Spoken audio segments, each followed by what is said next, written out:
Special Agents Kyle Seraphin. I'm familiar with the name. Is that yes? I'm familiar with the name. I'm familiar with the name. I'm familiar with the name. Former FBI agent Kyle Seraphin, who recently received a letter from the FBI saying, be quiet about this. Kyle, welcome to the show. You're not following orders. So, Kyle, you had some issues that brought you here as a whistleblower. Joining me now to discuss is FBI whistleblower Kyle Seraphin. Kyle, thanks for spending some time with us again. Joining me now is FBI whistleblower Kyle Seraphin. Joining me now is a frequent guest of the show, former FBI special agent whistleblower as well, Kyle Seraphin. Let's bring in Kyle Seraphin. He's the FBI whistleblower who helped expose government censorship of our First Amendment rights. Right, we're lucky to have him with us today. He's Kyle Seraphin, a real whistleblower himself. Now, we only have this memo because a recently suspended FBI agent called Kyle Seraphin brought it to the public, and we're grateful that he did. Kyle, thank you so much for joining us tonight. Why did you decide to become a whistleblower? I just made a decision that this is America's information, it's not mine, and I'm not going to let the FBI steamroll me and my family. Kyle Seraphin, he's a former FBI agent. He's the host of the Kyle Seraphin podcast, and he joins us on the phone. Hello, Kyle. Great to have you back with us, sir. And so, ladies and gentlemen, help me welcome Kyle Seraphin. Let's turn it over to two former FBI special agents turned whistleblowers who are holding the Bureau accountable, Steve Friend and Kyle Seraphin. A brave FBI whistleblower who is a friend of our show, also Dan Bongino's. Kyle Seraphin. He's the host of something that strangely is called The Kyle Seraphin Show. Follow him on Twitter. I'm Sebastian Gorka. I'll call you later. We'll talk guns. We'll talk optics. All right. Any update on your whistleblower situation? No, I expect to be attacked for the foreseeable future. Okay. At least you're realistic. Thanks so much, Kyle. All right. Kyle Seraphin, former FBI agent, also host of the Kyle Seraphin podcast. Thanks as always, Kyle. Good to talk to you today, sir. Perfect, man. God bless you, brother. Thank you for standing up for the truth, man. Thank you for coming on. Steve, Kyle, you guys are great Americans, and it's an honor to have you on the program. Have a great weekend.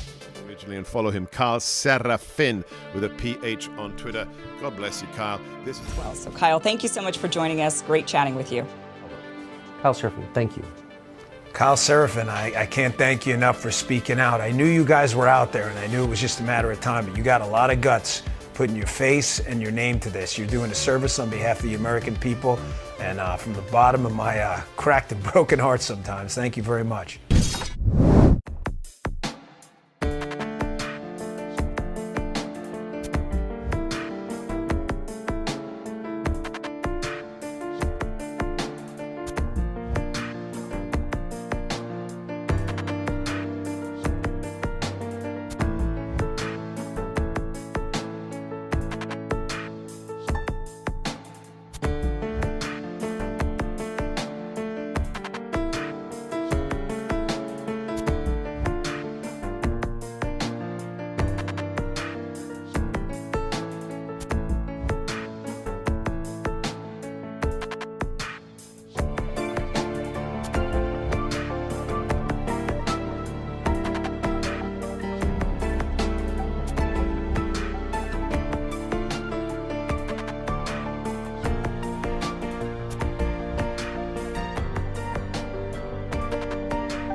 Take a look behind the curtain with a real whistleblower and American patriot. Prepare to embrace the uncomfortable truth because this program has no time for comforting lies. Here is civil liberties enthusiast, Second Amendment defender, and recovering FBI agent Kyle Seraphin. Hello, my friends. Welcome to the Kyle Seraphin Show, special edition. This is Sunday. It is September the 10th, the day before September the 11th. We'll have a show for you tomorrow, but today we have a live stream. So this is a little bit different than our normal show. This is not scripted. This is not going to, not that we really script anything. This is not going to be nearly as polished. We are going out live to the street right now to cover down on the open carry rally that is happening in Albuquerque, New Mexico, which is a place I used to live and a place that I hold very dear in my heart. I want to be able to give these people the top cover of reporting and recording what is going on at that rally to show what is happening in case there is a narrative that is alternative to the peaceful protest that is being planned. So I've got my buddy Real Steve Friend. You can bring him on too. There's Steve. He's going to be co-hosting. He may be sitting in the captain's chair at various times. We're probably going to have to take some water breaks and stuff. I have no idea how long this is going. I've got a gentleman who's in on the street there. It's Pablo Martinez. He's at Paul_S_Martin 76. We'll tweet it out there for you. Paulo Martinez is on the street in Albuquerque right now. So we're going to get some live stream coverage. We've got a legal observer that's going to be reporting with us as well. And we're going to try to make sure that these people have that top cover of a live stream and some documentation. Do we still have Pablo with us? Pablo fell off for a second, so maybe shoot him a text to leave and come back. Yeah, I will do. All right, so folks, it's gonna have some dead air. It's gonna be a little bit funky. We're gonna try to make sure we get this coverage. This is all geared towards insulating the protesters that are out there, letting the governor of New Mexico know. Maybe you can talk about the background of what happened, Steve, if you have it, and I'll add in just a second here. Yeah, I mean, I'll just give you the Reader's Digest. The governor of New Mexico issued an order last week that due to the uptick of gun violence within the city limits of Albuquerque, that they were going to suspend essentially open carry and concealed carry within city limits until they could get a handle on that. So never let a crisis go to waste. We're going to weaponize the emergency to infringe on civil liberties among citizenry there. And unfortunately, I don't think that the sheriffs stepped up to any extent there. And the question now also for New Mexico, and Kyle, you would know this better than me. It's sort of a quirky state. I think that there's a very conservative bend when it comes to gun rights, but voted in so far left representatives. So it's very eclectic area.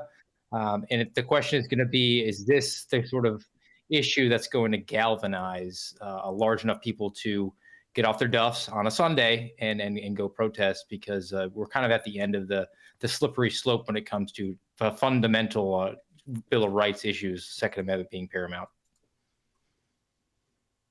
Do we have video from Pablo, or does that look like it's showing low connectivity?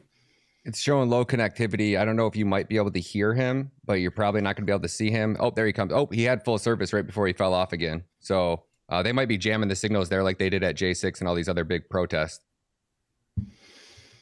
It's certainly possible. Guys, I'm DMing with these guys on Twitter right now. We found everybody in a Twitter space last night. For those of you that are in New Mexico that are wanting to support this, we've got a couple of guys on the ground. And like I said, legal observer en route. For those of you who don't know the state of New Mexico, it is served as sort of a petri dish or a testing ground for a lot of the novel ideas that have gone on. It was one of the most restricted places for COVID lockdowns in the country, and they just let go of their emergency orders in April of this year. So if that's not familiar to you, that's what we're talking about, an area where the governor, Michelle Lujan Grisham, was absolutely embracing her tyrannical role. This is not a novel step. This is a progressive step. It's one step further than what was going on previously. And interestingly enough, we talked a long form last night for about 5 hours until 2 a.m. my time about just what an interesting place New Mexico is and why it is such an interesting kind of culture. If you've never been to the state of New Mexico and actually seen New Mexican people, they are wonderful, loving people, but there's a lot of poverty and there's a lot of people that are like hand to mouth, and they are simply trying to make ends meet, and they have no ability to look up and see the politics of their state, and they vote based on what they've been told. There's not a lot of awareness that I ever saw. This is not a politically active place. But one thing that is really true is that these people are Second Amendment types. They are outdoorsy. It is, New Mexico is a beautiful place with a lot of open space and a lot of public lands. There are animals there that you can hunt that are pretty wild, like the biggest elk in America are running around in Montana, at least in the lower 48. And then also they're running around in New Mexico, of all places. Most people would never expect that sort of thing. Looks like we may have Reeve here, so I'm going to try to bring him on too. So just bear with us, folks. This is going to be a little sloppy. Yep. Should we roll that video so everybody can see what we're talking about? I got the governor video here. Sure. Yeah. Knock it out. That'd be great. Got it. Yeah. But your point is valid. You took an oath to the Constitution. Isn't it unconstitutional to say you cannot exercise your carry license? With one exception, and that is if there's an emergency. And I bring on Pablo. Let's just cut the governor. I don't care what she says. She sucks. There we go. How you doing, Pablo? Oh, we got to mute him. Oh, there we go. Unmuted. Doing great, man. There is a bigger turnout here than I thought that would make it, and that is awesome. If you get a quick look here. Free people. Absolutely free people. Right. Oh, wonderful. I want you to give it up for Nicole Tobiasen. I'm getting ready to get up there and speak. Yeah, we'll just listen to you. We'll look at your face. That'd be fine. Just put the phone down next to you. We got Paul Spencer here. Is here. He's trying to jump on. I'm just gonna give him my phone so he can stream for us here. Perfect. That'd be great. We're looking for other Patriots here. I see a lot of familiar faces, good people, but I also see a lot of new faces, which is awesome, and that's what I was hoping for. This is, I think, the issue that's going to bring everybody out because, like you said, you don't fuck with our guns. That's right. For our constitutional rights. There's no cops here yet. There's too many people open carrying to be messed with. Have not been heard for far too long. This is great. This is a great turnout. Perfect. But I'm gonna pass it on to Paul, and so he can get better footage and better coverage. Here he is right here. It only works this front. I got it. Thank you. Hey guys. How's it going, Paul? Removes our Second Amendment rights. I call foul. Yeah. How you doing, buddy? I would like to ask every single one of you to call your representative. Hey, Kyle. The governor. Yeah. Did the governor specify anything? Was it like a 15 days to flatten the curve, or is this going to be just an emergency exists in perpetuity? 30 days. Professionally, right? All of you, look at you. You're wonderful Americans. You're law-abiding Americans. We have 2.1 million residents in the state of New Mexico. 2% of you have concealed carry permits. She just told the 2% of this state that you are not to be trusted. Yep. She agreed, she admitted on air that the criminals in this state will not abide by her ban, her 30-day ban. You all heard it. Yeah. And she said, but this is going to send a resounding message to each one of you, the 2%, that you're the problem, that you should be calling in these gun crimes. Are we not doing that? We are the reliable citizens. I thank you for being here today. Please remain calm and respectful so that the world stage can understand that we are doing nothing but standing up for our Second Amendment rights. Please vote for conservatives this November and next November.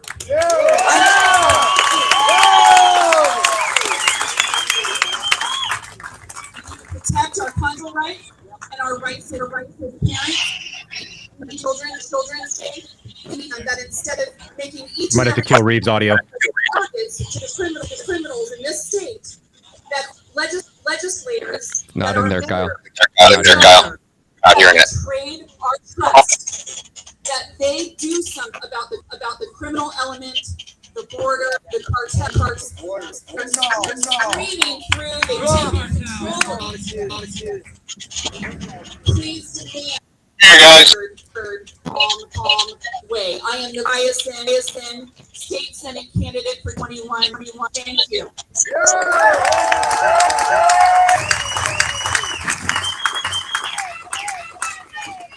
Hello, folks. My name is Mark Caruso. I'm an attorney. I'm also working with America, which filed yesterday. We served the governor. We served the attorney general. Our lawsuit is against the governor. Our lawsuit is the Department of Health. Our lawsuit is the Mexico State Police Chief. We're on a roll. Yesterday, we were taught that everything filed. We've asked and see here, expect that to happen at the beginning of next. What I just want to do is I look out through the crowd here. I think this is just one acre in New Mexico.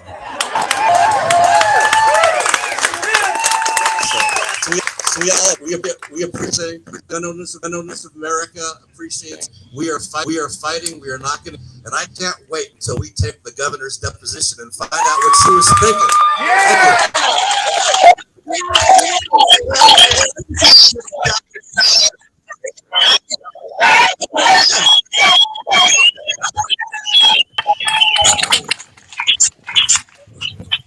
My name is Hey, Counselor.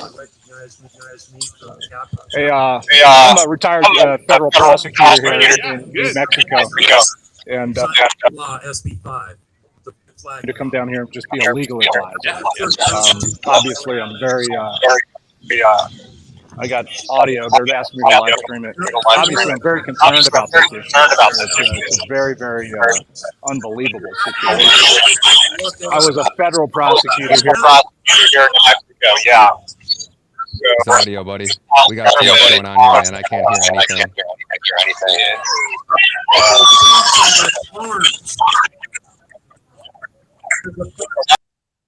All right, there we go. Ryan, Sorry, buddy. can you drop Pablo's so audio bad. and bring up Reeve? Drop Pablo's audio and bring up Reeve. Yeah, give me 1 second. All right, you got Reeve's audio. Anything, I can coordinate representation for anybody here if state police decides to get crazy.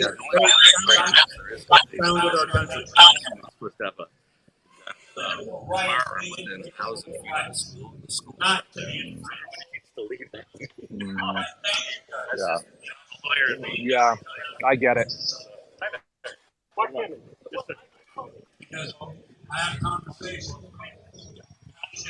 Sasha, down.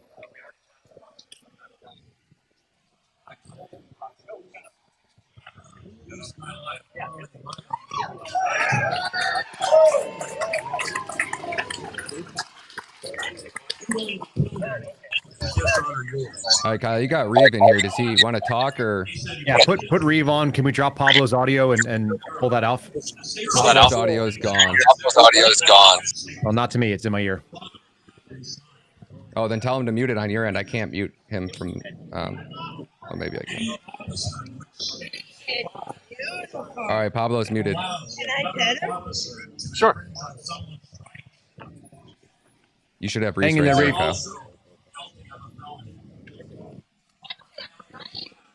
So Ryan, right now, every single audio is echoing 2-3 times in my ear. Her name's Sasha. Well, I don't know how to get them to not come in. I got a girl one too.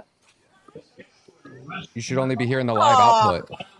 So can you mute them in Wirecast? Sasha? Yeah, there we go. All right, Sasha, come. There we go.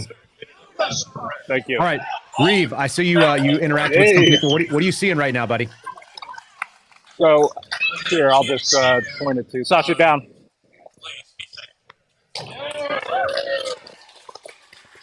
Give me 1 second.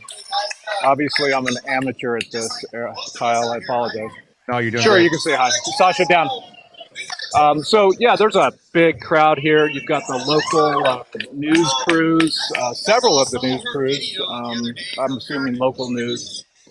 And a complete absence of obvious law enforcement. I haven't seen any uniformed officers anywhere yet. So I think they're just going to leave this alone. We've had the gentleman who filed the first lawsuit here against the order. Yep. The health order. He's here from the Gun Owners of America, I believe it's the organization. Let me turn this around to me. And I actually talked to him for a couple seconds. He indicated that he also hadn't seen any local law enforcement. He thinks it's just going to be left alone. The good news is the local police department, as you know, Kyle, the Albuquerque Police Department, the police chief, even though he was with the governor, apparently, when the order was issued, has said they're not going to be acting on that order. Right. The Bernalillo County Sheriff's Department, which the order encompasses only Bernalillo County in New Mexico. That sheriff's, the sheriff for Bernalillo County said they're not going to act on the order. That leaves state police. And I hope they understand and at least see the irony of it, because this is the same governor that took their qualified immunity away from them 2 years ago. Every police officer in New Mexico no longer has qualified immunity because of what she did 2 years ago. And the amazing, ironic thing that she's asking her officers to do is to deprive her citizens, American citizens, residents of New Mexico, of a fundamental constitutional right. It would be a per se violation of the Constitution if they acted on her order. Yeah, Reeve, can I get you to go to the mind. Can I get you to go to the back of the crowd, the furthest away from the stage, so we can get the best audio of you and kind of see the crowd as best we can? Yeah, sure. Facing them now? You want me to? Yeah, if you would face so the that you can dais see or them? face the gazebo from the furthest spot away, maybe at the back of got wherever it. the crowd is. That'd be huge. And I think we'll get some really good sound from that. All right, so while we're getting that kind of squared away, folks, you're kind of getting a little bit of background. A couple things that are really interesting, as Reeve just said.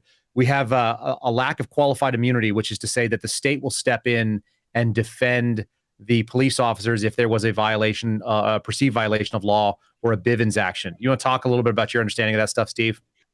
Yeah, I mean, we call it qualified immunity. It basically means that the government, when you're acting as a government actor, you cannot be civilly liable personally. So if you're a police officer, even if you're found to have violated somebody's rights, they can't go after your bank account. It is within the coffers of the state authority. So because you're representing the state, you are essentially personally not on the hook for that. But if you're going to remove that, that's going to obviously hinder what law enforcement officers are going to be willing to do, because they're obviously out there without a net now. They're walking that tightrope, and they're going to be a little bit more careful. Not to say that they aren't to begin with. Obviously, they're professionals. But at the same time, if you're personally liable, I don't know if you ever had the opportunity, but my name was brought up in lawsuits, and not because I did anything wrong, just because a lawsuit happens. They throw as many officers as they can in the lawsuit, but my actual personal wealth was not at risk for that. Yeah, of course, because then that's the job of the DOJ. That's what the qualified immunity does. That's what they've removed from New Mexico, which is obviously a very difficult path for those guys to hold. We should, and I think we should probably we throw out the term color of law. Can we just dig into that a little bit, just to give a greater, get a little bit more granular on it? And let me comment real quick, because I know there's a lot of you watching right now on Twitter. You're watching live there. You're watching over on Rumble. We got hundreds of you watching. We're going to cut away just a minute so we can get our cameras into good spots so these guys are able to capture things really well. What you're missing as far as the speech is going on is that there are people that are, some of them are political candidates, and some of them are local officials that are just kind of giving their take. You're not missing anything particularly novel, other than they are giving a rabble-rousing thing, and we're seeing peaceful protests right now. So that's what we're doing. But give us a moment to get our people into place. We're dealing with folks that have never done this before. Imagine if you're stepping into something you hadn't done, and suddenly you are playing this new game here. So we, let me tell. And Reeve is ready. He looks like he's in position, so we're going to get him back on here. Go ahead and talk about color of law while I get him rebooted. Yeah, I mean, that's a federal statute. I mean, I just pulled it up here. It's Title 18 U.S. Code Section 242. And color of law, the term means that you're wearing the uniform of the government, that you're wearing their colors. So you're acting in the capacity of law enforcement. You have that implied authority, and you can violate individuals' rights while acting as a state actor, as serving the will of the state. So I think here, where the governor is serving in the capacity as the chief executive officer for the state of New Mexico, the question to me is going to be, under color of law, because she's the chief executive, using any law, state, statute, ordinance, regulation, custom, emergency action, whoever willfully subjects any person in any state, territory, commonwealth, etc., to the deprivation of any rights, privileges, or immunities secured or protected by the Constitution. So all right, Steve, we've got Reeve on here. Let's bring him full screen and see what we got.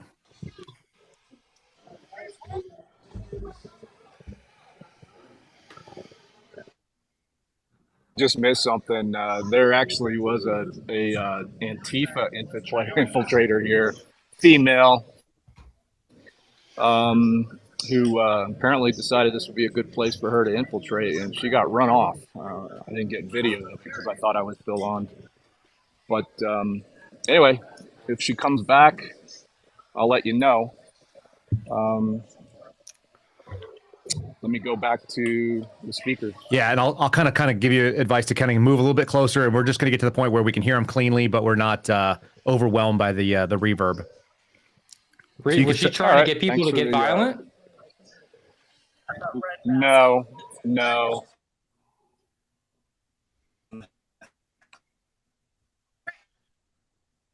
Show her to you.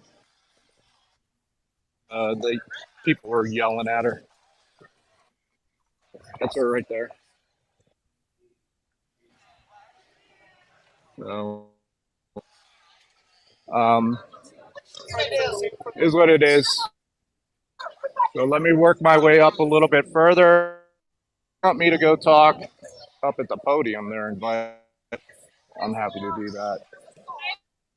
Now, to Pablo and Paul, if you guys are close to each other, we're going to get major echo. So if you guys get some space in between the two of you, that'd be fantastic. And then we'll try to get some different angles and bring them up. Just have them tell them you'll call for their mic when you want them to unmute. So Kyle, just talk to one at a time. If you're going to talk to Reese, let's have his mic on. Paul and Pablo, can you guys please mute your mics while you're not on? Go ahead, Reese. Flush it down.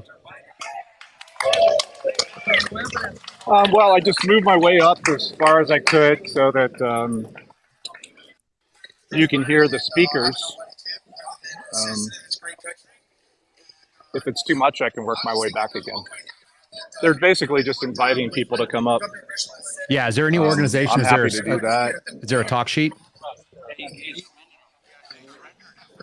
There's no talk sheet. This was just extemporaneous. Perfect. Sua sponte. I'd like to try to find the lawyer. Yeah, I'd like to try to find the lawyer. Oh, there you go, Kyle. I'd like to who filed the lawsuit. Oh, okay.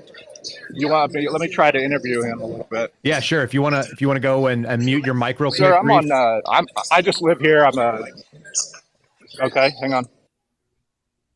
Well, unless you're interviewing somebody, you can unmute for an interview. The rough estimate of, I wanted to figure out how many people he thinks are ballpark are there. You know, a couple hundred. Is it maybe approaching 4 digits or not? It's kind of tough to tell with the cell camera. It's a little bit grainy. It is. Yeah. Let's see if we can bring Paul's video up. And Paul, if you want to unmute, we'll see what you got going on. Somebody's got to be flying a drone. Let me see if I can find it.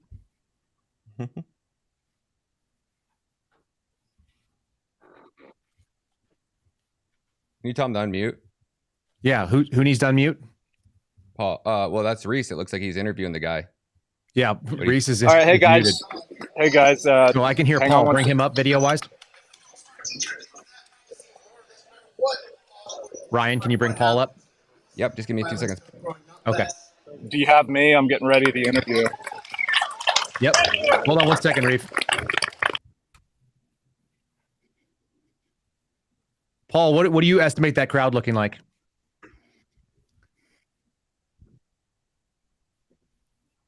Okay. And how many people you think are carrying out there? Brilliant. That's outstanding. Kyle, how are you getting audio from Paul? Because I'm not. Yes, I'm getting audio from Paul. Are you not hearing it? Here it comes. Now we are. Okay, so Paul, we're going to go over to Reeve real quick. He's going to interview somebody, so we're going to bring that up, and we'll come back to you.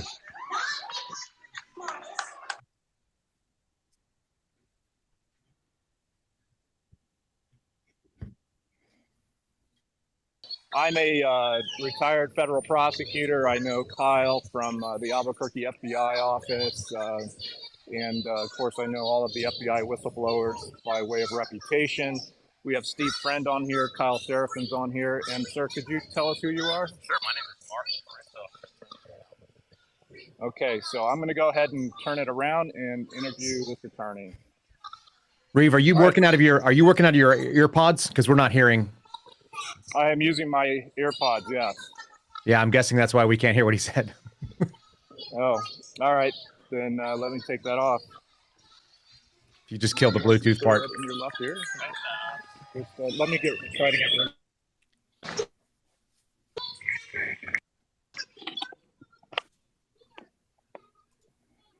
Sorry, guys. I told you I was an amateur.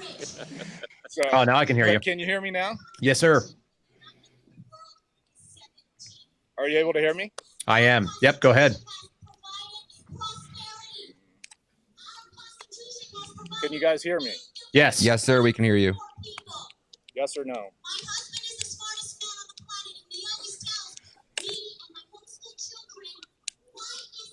Do I need to go off again? No, we can hear you, buddy. I'm really sorry about that. We can hear you. We can hear you. Can you hear us?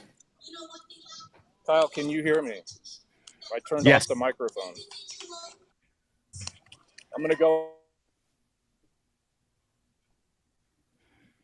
What do we think's going on here, Ryan? I'm not sure why I can't hear you, Kyle. I think it's probably a whole bunch of phones going on too. There's a lot of people there. It's going to be really hard to get service. especially when they're jamming that area. I would almost guarantee it, unless that many people will pull down service, which I don't think there's that many there. But we can jump back over to Paul for a minute. Yep. Hey, Paul, can you hear us? Yeah, I hear you loud and clear. Fantastic. All right, go ahead and give us a kind of a sit rep on what's happening there. I see some Betsy Ross flags. That's nice. Yeah, it's good nice day today. Not too hot. A lot of people showing up. I'm sure there's gonna be more people coming. There's a lot of people that I've said that they're coming and I have not seen show up yet. So just enjoying the day, coming out here, fighting for our rights. Yeah, you want to talk to anybody there and just kind of see what motivated them? Sure. There's I got AirPods on, so let me take those off. Yeah, if you just kill the Bluetooth part of it, it should actually go straight out. Right.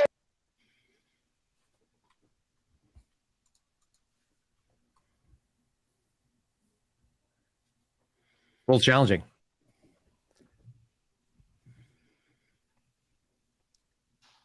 What do we think? We got Reeve back?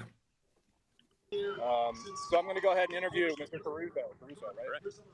Great, go for it. Let me turn it around. Here we go.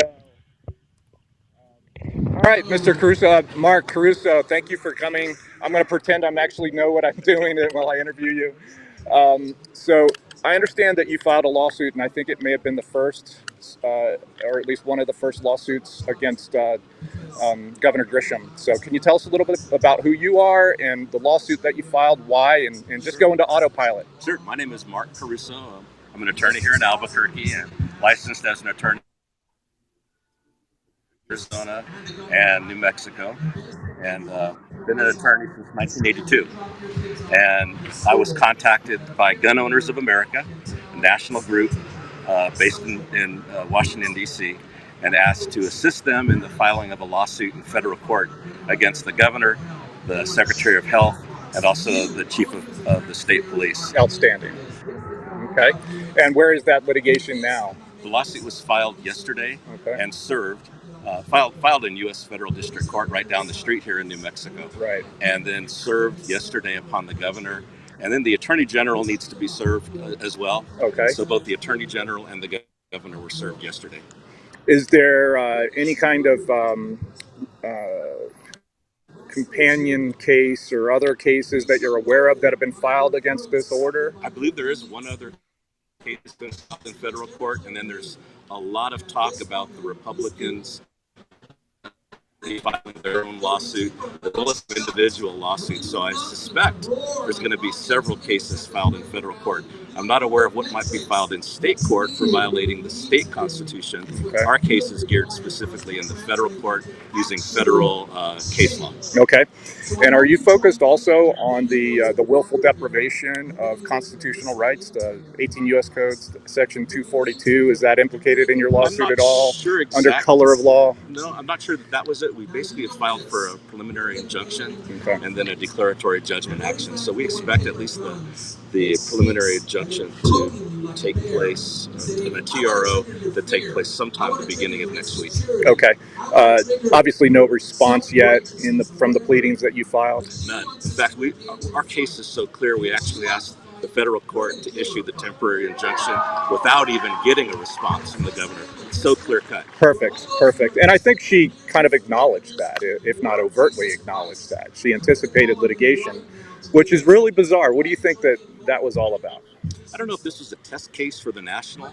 I know, Biden had mentioned also using the emergency powers and executive orders to do the same thing on a national level. Right. And perhaps he called, MLG, our governor, and said, let's test it in New Mexico and see if the New Mexicans are stupid enough to go along with it.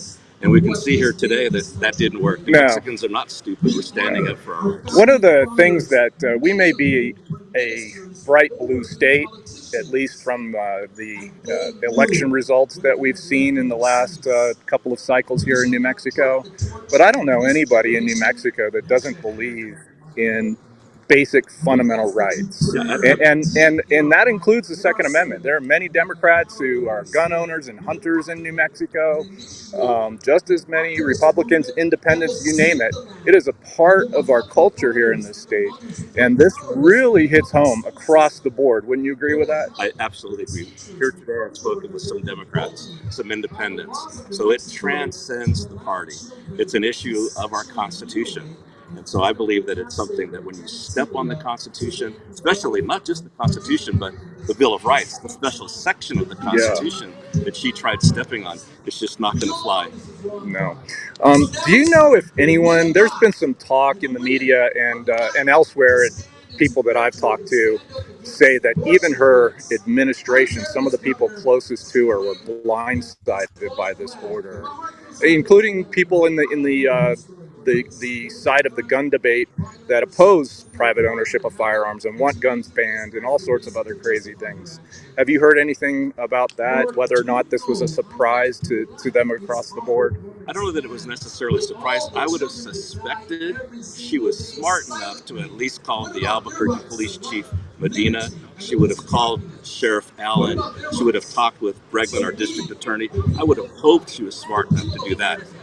Maybe they advised against it. We'll hear from our sheriff tomorrow and see what he has to say at his press conference. But otherwise, it really was a stupid decision. Yeah. What press conference is that? That's, the Sheriff Allen is having a press conference tomorrow about his position on what the governor did. Okay. Well, I hope he takes a firmer position than he did in his public notice to all of us.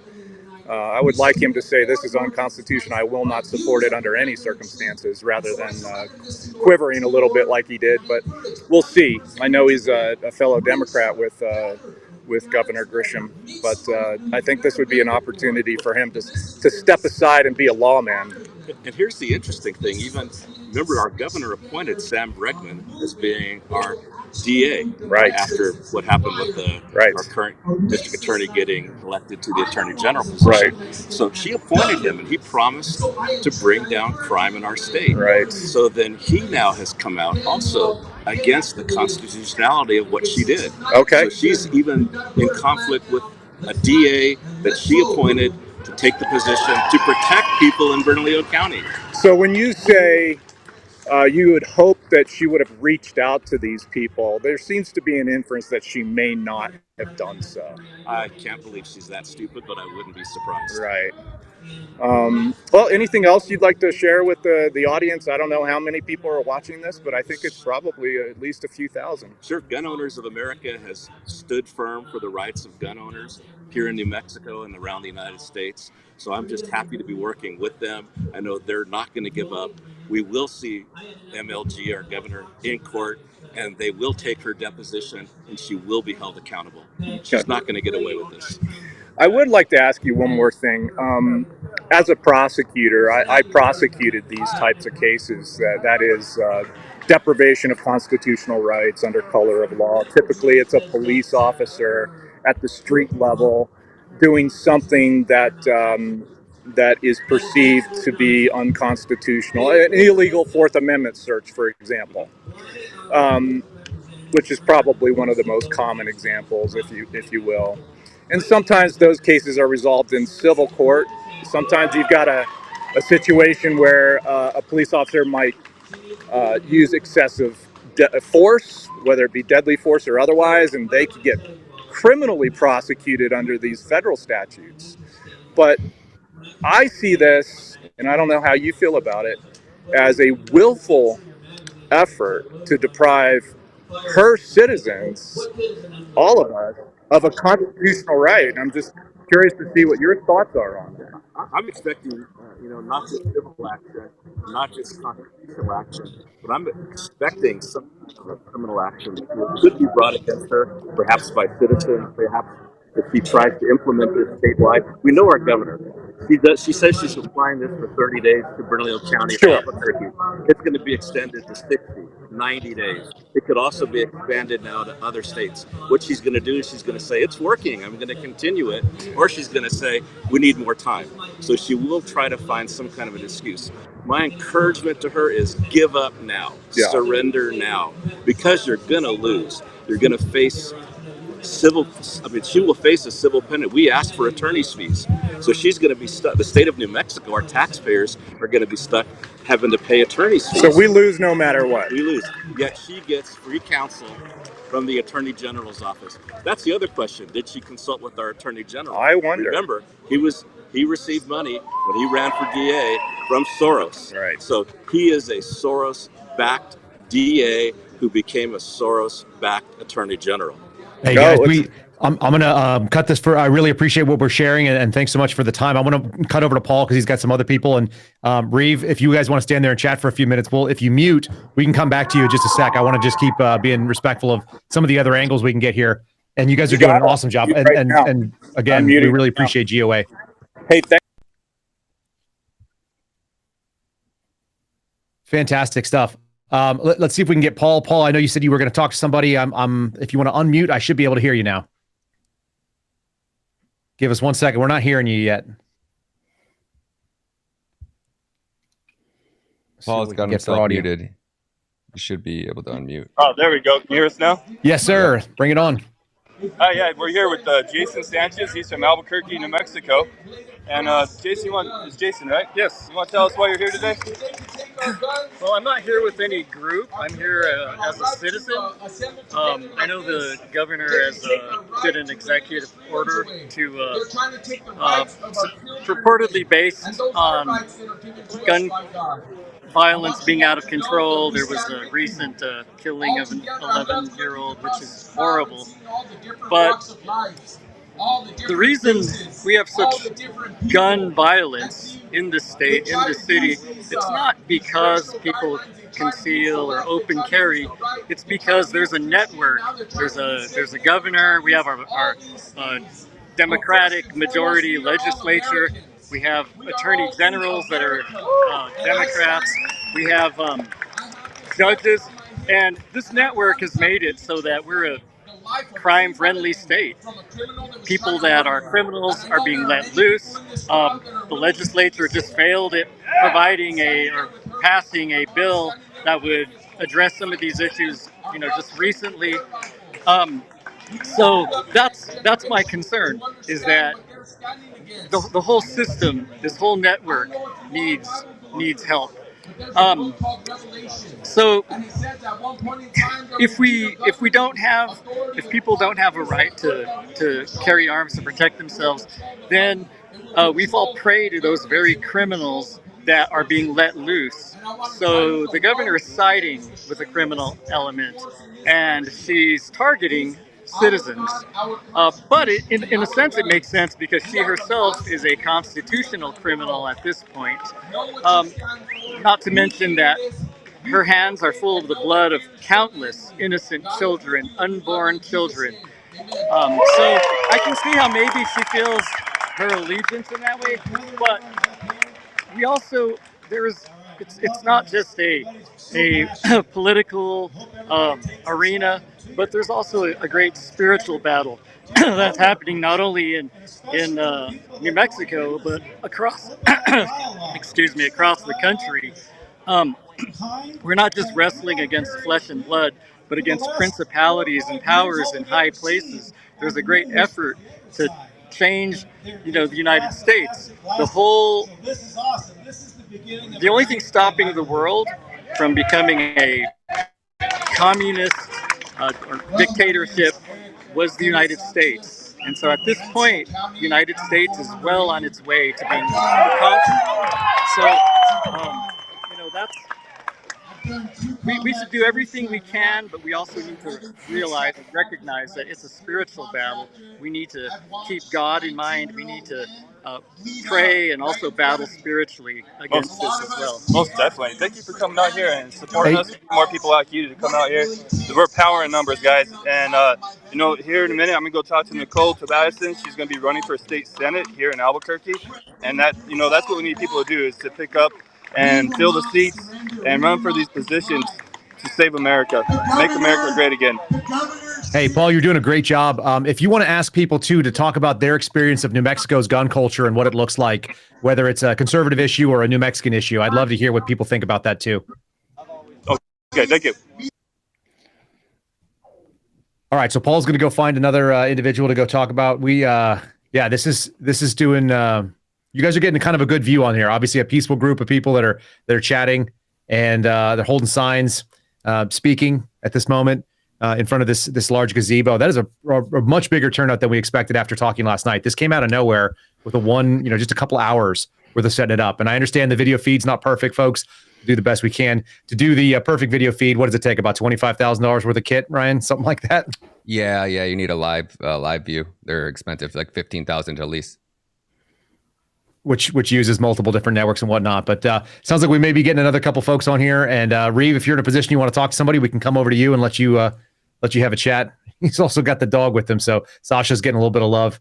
He's got a really good-looking German Shepherd, if you guys haven't seen his puppy. We did an interview with Reeve months ago, but you can watch that later on as well. Go ahead. I was just walking. I'm seeing the crowd expand dramatically. I'm really blown away. I heard you talk about your expectation of the crowd size.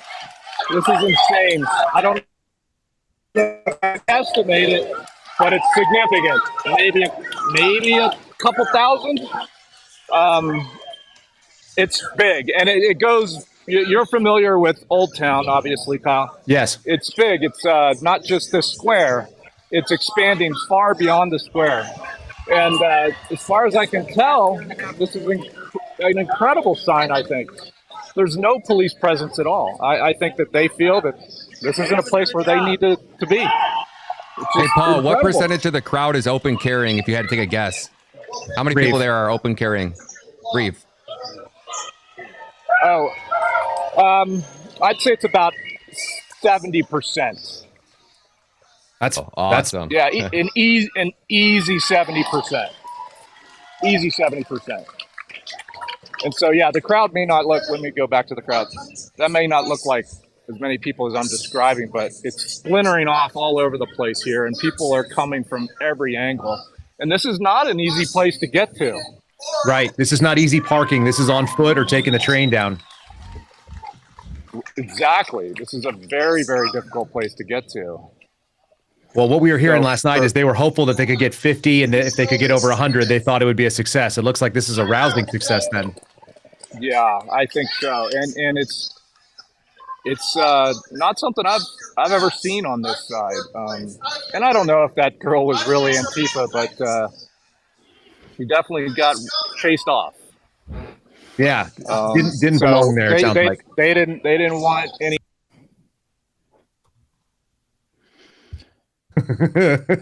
All right, and I'm right now just sending a DM over to Paul. So, folks, we're coordinating all this through Twitter, and we're trying to bring folks on. Steve, what do you think when you're seeing this stuff? What does it indicate to you? I mean, this is what actual First Amendment protest is supposed to be about. You're supposed to be able to police yourself. They're clearly out there, very peaceful.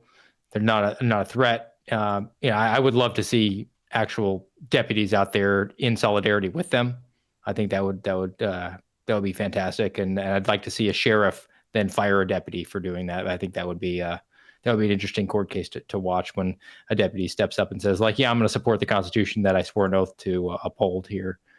But it's impressive that the people are there. Another thing to remember is, like, short notice.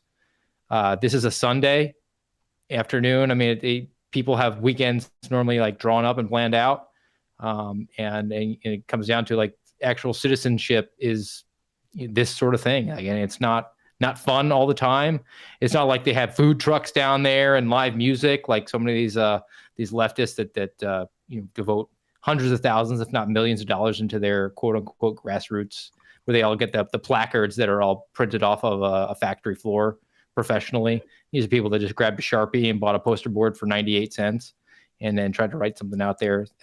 The sound stage. I mean, I imagine that was crowdsourced as well. Somebody might have the equipment and put it up there, and they're all kind of cooperating, which is what you would expect. People to police themselves, which is also why open carry is so important. people police themselves. When seconds count, the police are minutes away.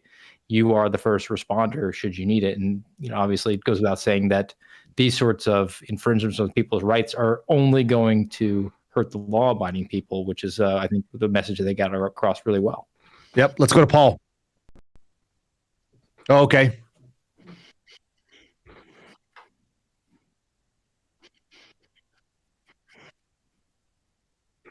If you've got him there, by all means, let's do it. Why am I not hearing Paul's audio? We're hearing Reeves' audio. Paul, you might be muted still. Yeah, let's have Reeve if you mute, and we'll bring Paul up. He's on the screen now. Perfect. Yep, that's exactly right. Thank you. Okay, Paul, I don't know if we've got you. If you can hear us, you can unmute, and let's see what you got. I'm hearing the crowd was just... There he is. Okay, guys. Sorry about that.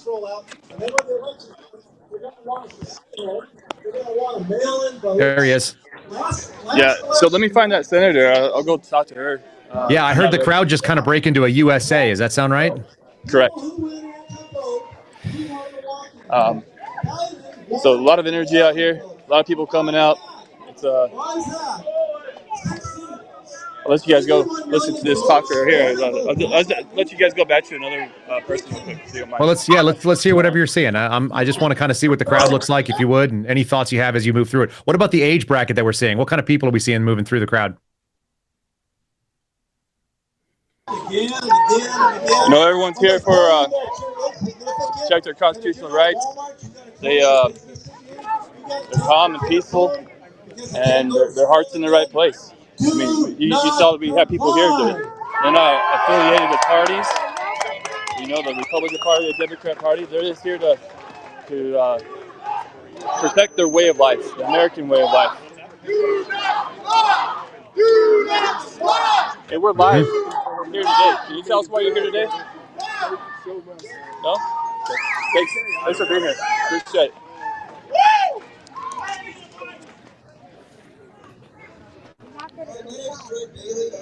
How y'all doing? Hey, we're live on TV today. Would you guys like to share with us why you're here today? Yes, please. Because I'm tired of these actions by Democrats. They take away every person's rights to bear arms. They release prisoners. They have red flag laws. They defund the police. They're trying everything to make the criminals have an advantage in these towns, and that's what their backing is doing. They're just trying to make criminality more common. They're taking our rights one step at a time. They're taking our rights away. Yes. I was going to ask you what party you are from, but your shirt says it all. Thank you, sir. Yep. I'm a NASCAR-loving Republican. Well, thanks for being out here. All right. Thank you. Well, there you have it, guys. Yeah. I like that he's mentioning he's aware of all the policies that are the problem. Things like qualified immunity and defunding that are happening there. People don't seem to be all that political until you start pushing on their guns, and suddenly you realize what they know. Yep. They're well educated. You may not have the best education out here in New Mexico, but people are paying attention. They're waking up, and they're drawing that line in the sand today. So, Paul, are you seeing any kids there right now? Are you seeing any children, like young people? Let's go over here. Hey, how are you doing today? Great, how are you? Doing well. Hi. We're here. We're live on TV. Would you be willing to share with us why you're here today? Yeah, absolutely. Awesome. Oh, do you just want me to speak? Yeah. Questions? Okay. Well, first and foremost, it is super important to open conversations about our government and what is acceptable, what is not acceptable. Our government and the elected officials were put in their power to protect, to serve, and to enhance and make our community stronger. And when they start going against that, and especially the governor in our case has said that the Constitution is bendable and that she doesn't have to uphold the oath that she took, then we have a problem. And we need to have open conversations about this, educate people, not be combative. Now is not the time to divide us any further. Now is the time to come together and understand that we have a voice and we have a choice and we need to use it. Thank you. I see you brought your daughter with you. I did, yes. Awesome. How old is she? She is almost 14. 14. Yes. And you know, the governor's not only going after our gun rights, but they're taking away our parental rights. Absolutely. This is sickening. It is disgusting. So I'm glad to see that you and your daughter are out here. Thank you very much. Yes, and she is educated in firearms, so I think it's important for us to have that conversation that a firearm is a tool to hunt and to protect our family. For sure. So thank you very much. Yeah. There you guys go. Nice work. Yeah, very work. nice.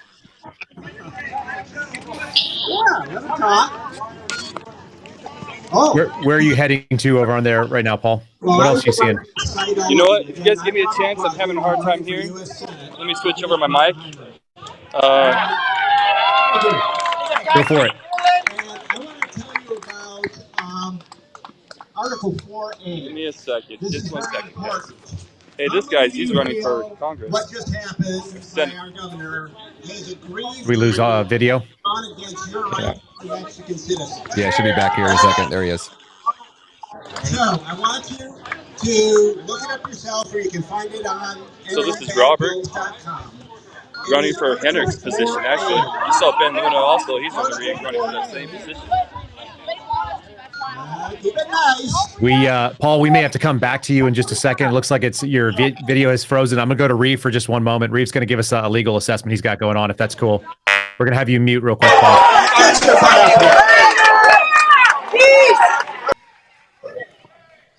Okay, Reeve. So, Kyle, I just wanted to share a few my perspective and a few thoughts with your audience. Are you able to hear me? Absolutely. Go ahead. So, just from a local perspective, like what's happening on the ground here in New Mexico, I think is very important. The governor's point about crime being out of control is obviously correct. It's not just out of control, it's one of the most dangerous cities in the entire country. Albuquerque is a horrifically dangerous city now. We're number one in all the bad things, and we're last in all the good things. And you have people here trying their best within the system, good people like all the people you see here today, just working hard and trying to make this a better place to live for everybody. And it's not easy. It's not an easy lift. It's a heavy lift. So what do we have going on? We have the most unimaginable bail reform policy and consequence of that policy, actually law in New Mexico, which effectively creates a revolving door for repeat violent offenders in New Mexico. They are arrested again and again and again and again, and they're constantly released because even though it's not written into the statute, there is a presumption of release for even the most violent offenders in this state. That creates a situation where people believe quite correctly that there is no consequence for their behavior in New Mexico. And the consequence for that is all of the citizens that are trying to do things the right way are victimized over and over and over and over again. That is the revolving door that isn't just implicating crime on the streets, but is hurting the citizens who, like I said, are living here and just doing their best. So, and then in addition to that, you have all of the what they consider lower level crimes, property crimes. I think we're number one in car theft, if not in the country, at least in this region of the country. Number one in retail theft. If this were Chicago, if we had Chicago's numbers or New York's numbers, we would be New York in the 1980s. And, with 2,000 homicides a year, because we are up there at least per capita. And so the policy issues that they've implemented are consequential. We have that revolving door that I just talked about, but also you've got cops that are afraid to police because 2 years ago, Governor Grisham led the way to remove qualified immunity from every police officer in the state. And I think, like I told you earlier with an earlier audience, the irony there is that you've got officers with no qualified immunity being asked, if not asked, commanded to violate the constitutional rights of their fellow citizens under color of law. And so that exposes them, their supervisors, the entire chain of command to personal liability for a per se violation of these people's rights, of their constitutional rights. And I say these people, that includes me, every New Mexican that lives in this county. And I just can't tell you how consequential this is. And I think that when you've got, like somebody said earlier, the constant release of repeat violent offenders, you have a situation where even violent crime is no longer illegal in New Mexico.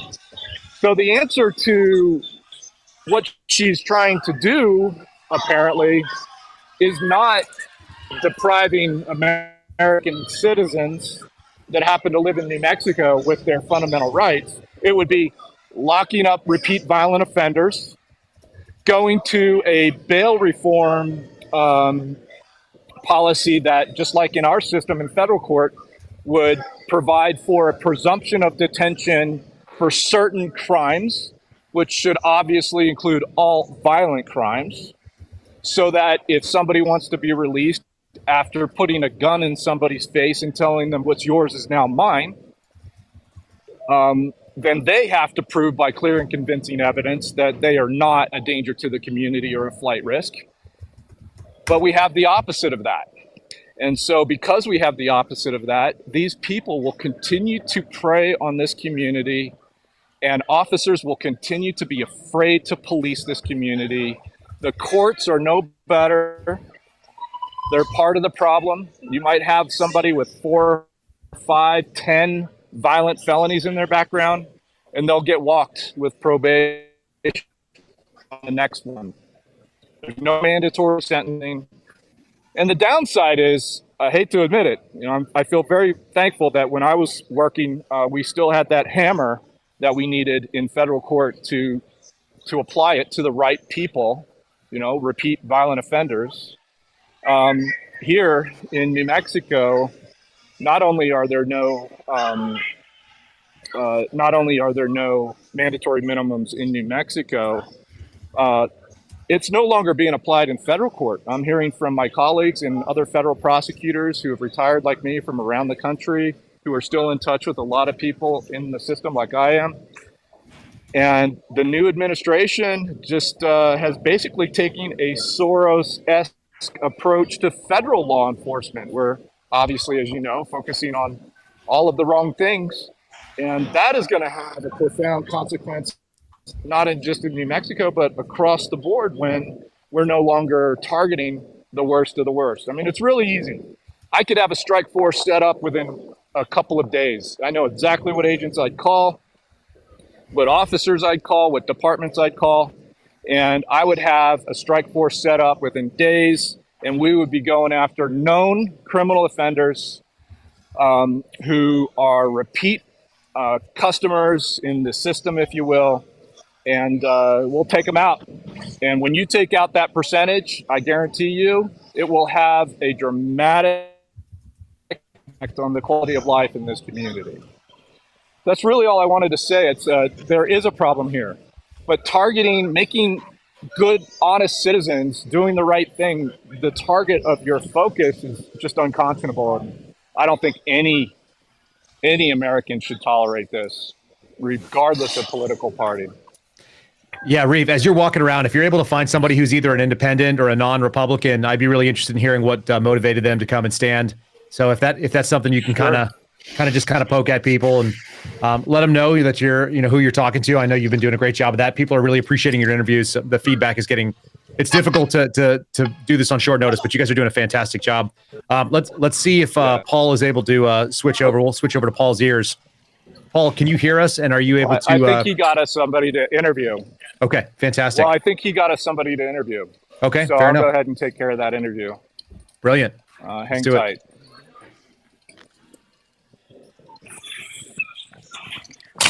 We'll have you mute in between. And you want to bring Paul back up? There he is.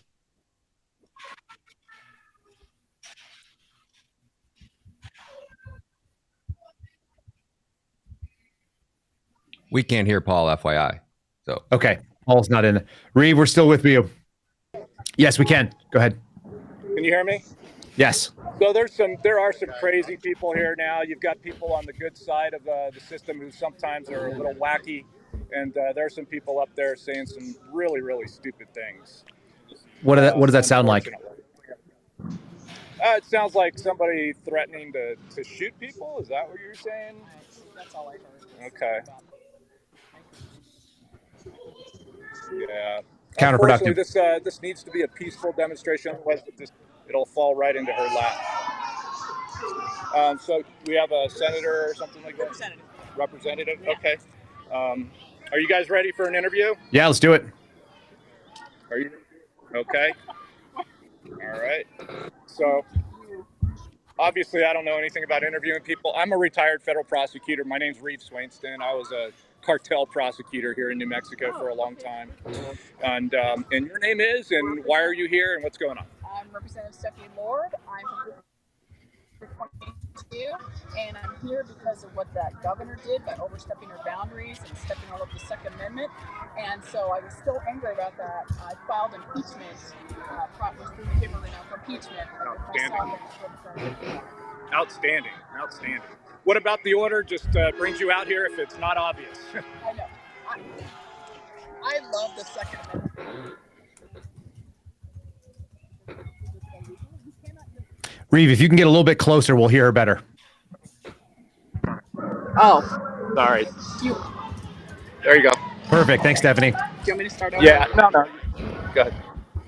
The reason that I'm here is because I'm so incredibly frustrated with what she did with the Second Amendment and trampled our rights. She had no right to do it. It's completely illegal, and you cannot just wake up one day, you take an oath, and then decide, oh, I'm not going to abide by the oath, I'm going to do what I want. So she can do that, but it gives me every right to go after her and impeach her.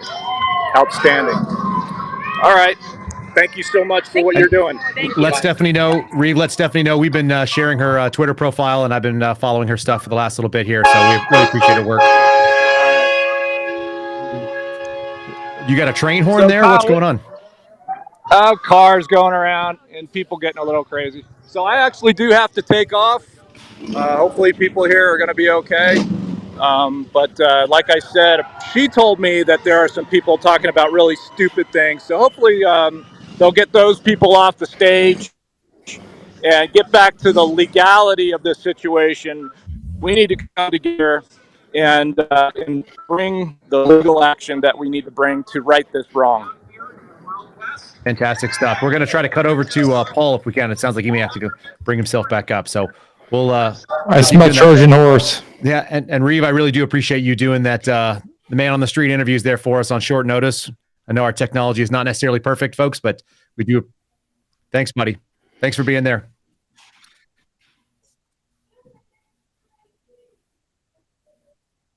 What you thinking, Steve? Oh, there's no way. I mean, there's no way. That's a Trojan horse, 100%. People going up there saying that we need to shoot, that they're either a crazy person or more likely they're a person who's infiltrated and trying to make the movement look bad. I mean, that's pretty standard stuff. I do want to say, I just shot this over to you, Kyle. You have Ted Lieu, hardcore Democrat from California, David Hogg, hardcore gun grabber, in solidarity with our side. Have issued statements. We talked about that a little bit last night. One of the techniques I think that people use in this sort of scenario is that they do what I used to call the 3-2-1. It's 3 steps forward, it's 2 steps backwards to act like we're being reasonable, and then when everyone kind of accepts that, then you move 1 step forward again. So you still get 2 steps forward in the net result, but you've done a lot of movement in between by trying to shift that Overton window and by saying like, look, we're going to take all the guns and nobody can carry them for 30 days. That is a strong move. That is 3 steps forward. And then you go, look, nobody thinks you can suspend the Constitution. That would be totally illogical. We're just about common sense gun control. That's 2 steps backwards. And then it's like, but let's consider, red flag laws. Let's consider an assault weapon ban. Let's consider whatever else is. And then you move back to that position you're trying to get to. That does seem like what we're seeing here. Is New Mexico's state house, state legislature, Senate, are they in session right now? Or is she going to call them back if they're not? That's a good question. I know that she was talking about filing them. It doesn't make a difference that much because they are 75-25. It is a very, very blue, overwhelmingly blue. Well, I mean, Bill Lee did it, in Tennessee, and they stood up and said, no, we're not voting for the red flag laws that he wanted. Now, the only way that this impeachment goes anywhere is if people in New Mexico are dramatically upset about what they see and they are reaching out individually to their state representatives and saying, I don't care what political party you're representing, get after there and do what we're told, which is that this woman does not need to be in power. She's a tyrant. But we haven't seen that with a lot of the COVID tyranny they were involved in. And so that to me is a little bit concerning. Like I said, a lot of people, something like 85% of the households in New Mexico are below the poverty line, below the median income in this country. And then also a lot of them below the poverty line. So you have this strange rural mix. We talked about the dynamic last night in a Twitter space.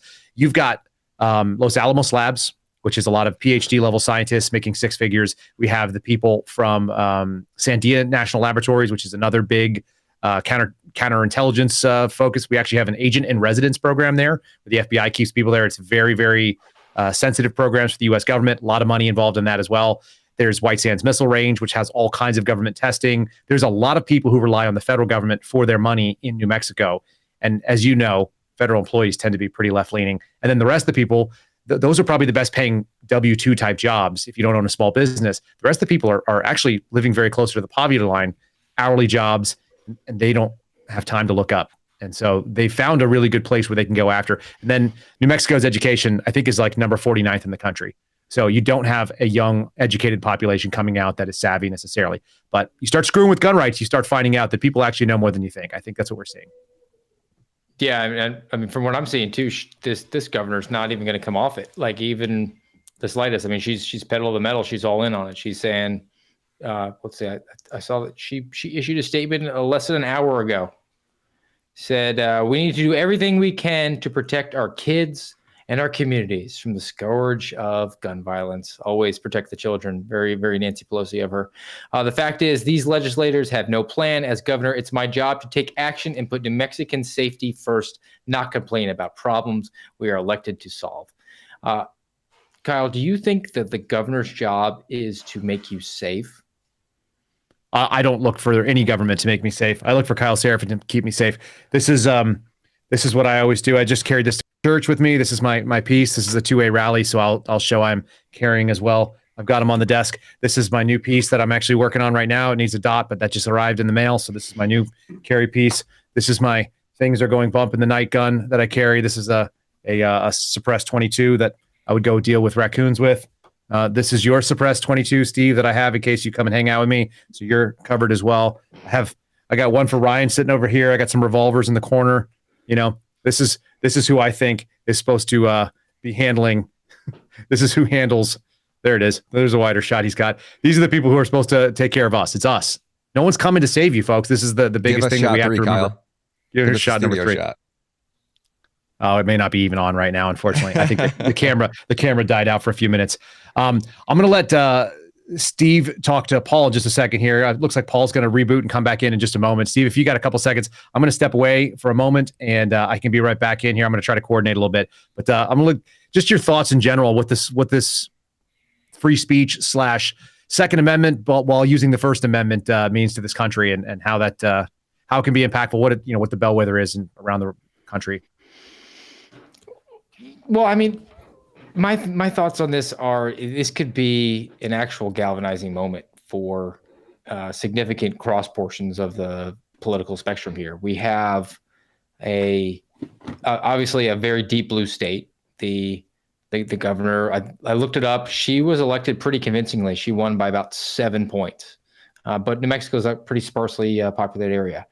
So 7 points could swing pretty easily one way to the other. It's not too far removed from electing Gary Johnson, libertarian, as their governor a few cycles ago. So that certainly you can have that swing one way or another.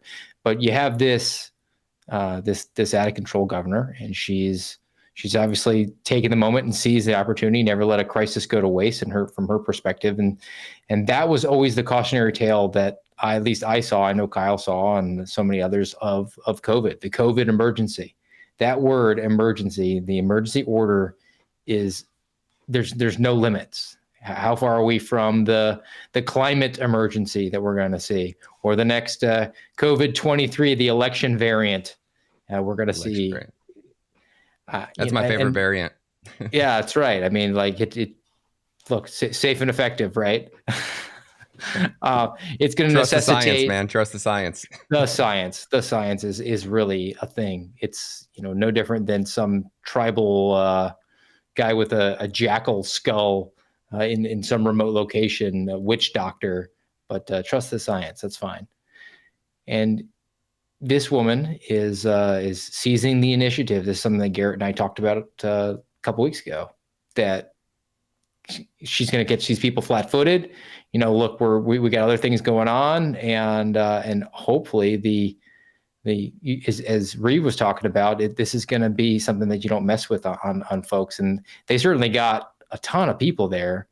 I don't, and again, Kyle would know a lot more about the sort of setup and the way Albuquerque does with their general protests. Is this an area that is frequently seeing this? I was really encouraged though by the fact that law enforcement wasn't necessary there, or didn't feel compelled to come. Law enforcement didn't feel compelled to come. They know that the people there are going to be behaving. Either that or they don't want to be pictured there. But again, like, that's not the job of law enforcement, just to consider the optics of it. If there's a safety issue, then they would have to be present. They would be compelled to be present. That's their job. That's why you pay their salary. But the fact that they're not there in any of the slightest, blocking traffic or just meandering around the crowd. And I was tracking on I think, who was it that was saying that they done? Oh, it was John Dodson. Yeah, he came and talked to Glenn Beck over the weekend. They had their podcast, and he'd worked as an undercover, as a narcotics agent for a long time. He did 11 years as a police officer in Virginia, so he was definitely familiar with it. He said, "Look, we're always there, but the reason that the undercovers are there is to pull out the problematic people from the uniform people. So I don't think if the uniform people aren't there, I think you're probably." Hey, Steve, you got Paul trying to jump in here and talk to you. All right, go ahead. Hey guys, here with Ben Luna. What's up, Paul? Otero County. He's running for U.S. Senate. U.S. Senate. Sure. So sure. I'll let him tell you why he's here. Yeah. So for the past 4 years, we've stood against the governor's mandates, and so what's kind of cool about tyrannical behavior from our elected officials is it brings a lot of good people together. And so we see, people of all colors, people of all life backgrounds joining together. And what the lockdowns turned into is every city organizing their own organization. And collectively, we now have 300,000 New Mexicans that work together for legislative sessions, for calls to actions, stuff like this right here. We'll definitely get the word out. But also, I'm with Lexit. Lexit is Latinos exiting the Democrat Party. And so I help with Jesse directly. We produce our own documentaries here in New Mexico, as far as giving industry owners our platform as well. There's ranchers that had to cut their head of cattle from 500 to 100 based off of some endangered species. And so we gave them our platform. Now they're actually going to be booked in Dallas for a national event, and they're going to be able to get their story heard there. But that's what we've done. We've been a voice for the people here in New Mexico, and so that's what I want to continue to do, because we have a lot of people. We donate money to them. We give them millions, and we help them with our work, our door knocking or whatever, our volunteer work, and they're nowhere to be seen for the legislative sessions. And so this last session, they passed HB 7, which allows for transgender and abortion procedures in schools, on school grounds without parental consent. And so pretty much they bypassed parental notification and consent, bridged the gap, and then we have this this issue with our governor. So it's not something foreign to us, but the only good thing, like I said, is when people start to be affected personally, that's when they come out of the woodwork, and you don't have to try to beg them to show up to stand for their liberties. They do it naturally. It's built within us. It's laws of nature. Nature's God. We all have it within us to defend our young, to defend our home, our you know. I spoke earlier today about James Otis. The argument of 1761 was against the writ of assistance. Writ of assistance was a blank search warrant. And so right after he gave that argument, all our founders were ready to bear arms. And he said that if a man's home is not his castle, then he is not free. And that's where the castle doctrine also came. And so we're going against a lot of politicians who are ignorant of our founding, but they're very knowledgeable of how government is structured. And they know how to bypass the Constitution, or in a sense, use the Constitution against the people, just like Nazi Germany. That's exactly what Hitler did. He changed the Constitution, made it to where it was legal to do everything he did. But what I've been telling people is that in the end, just like Nazi Germany, in the Nuremberg trial, they asked, how do we hold these people accountable if they change their Constitution? Well, it's the higher law. There's a higher law that governs all societies, and that's the Word of God. And so that's pretty much what I want to bring to this United States Senate platform, is letting every politician know that in the end, that higher law still comes back to judge them. And in the end, the people will be justified. And so appreciate you guys. Spread the word. It's lunaforus.com. That's the number 4, Luna for Us. You can also follow me on Ben R. Luna on Facebook and Instagram, Twitter, I believe. But yeah, we're just getting started here. But as far as the campaign, but we've been at it against non-constitutional, unconstitutional mandates for the past few years. So thank you guys for allowing us to speak on your platform. I don't know how much of a following, but getting the word out anywhere. Like I've had to put boots on the ground throughout our state, and censorship's a big issue that we all deal with. And any platform that you guys allow us to speak, that's huge. I appreciate you guys. Thank you. Sounds good. Thanks, Ben. I'm curious.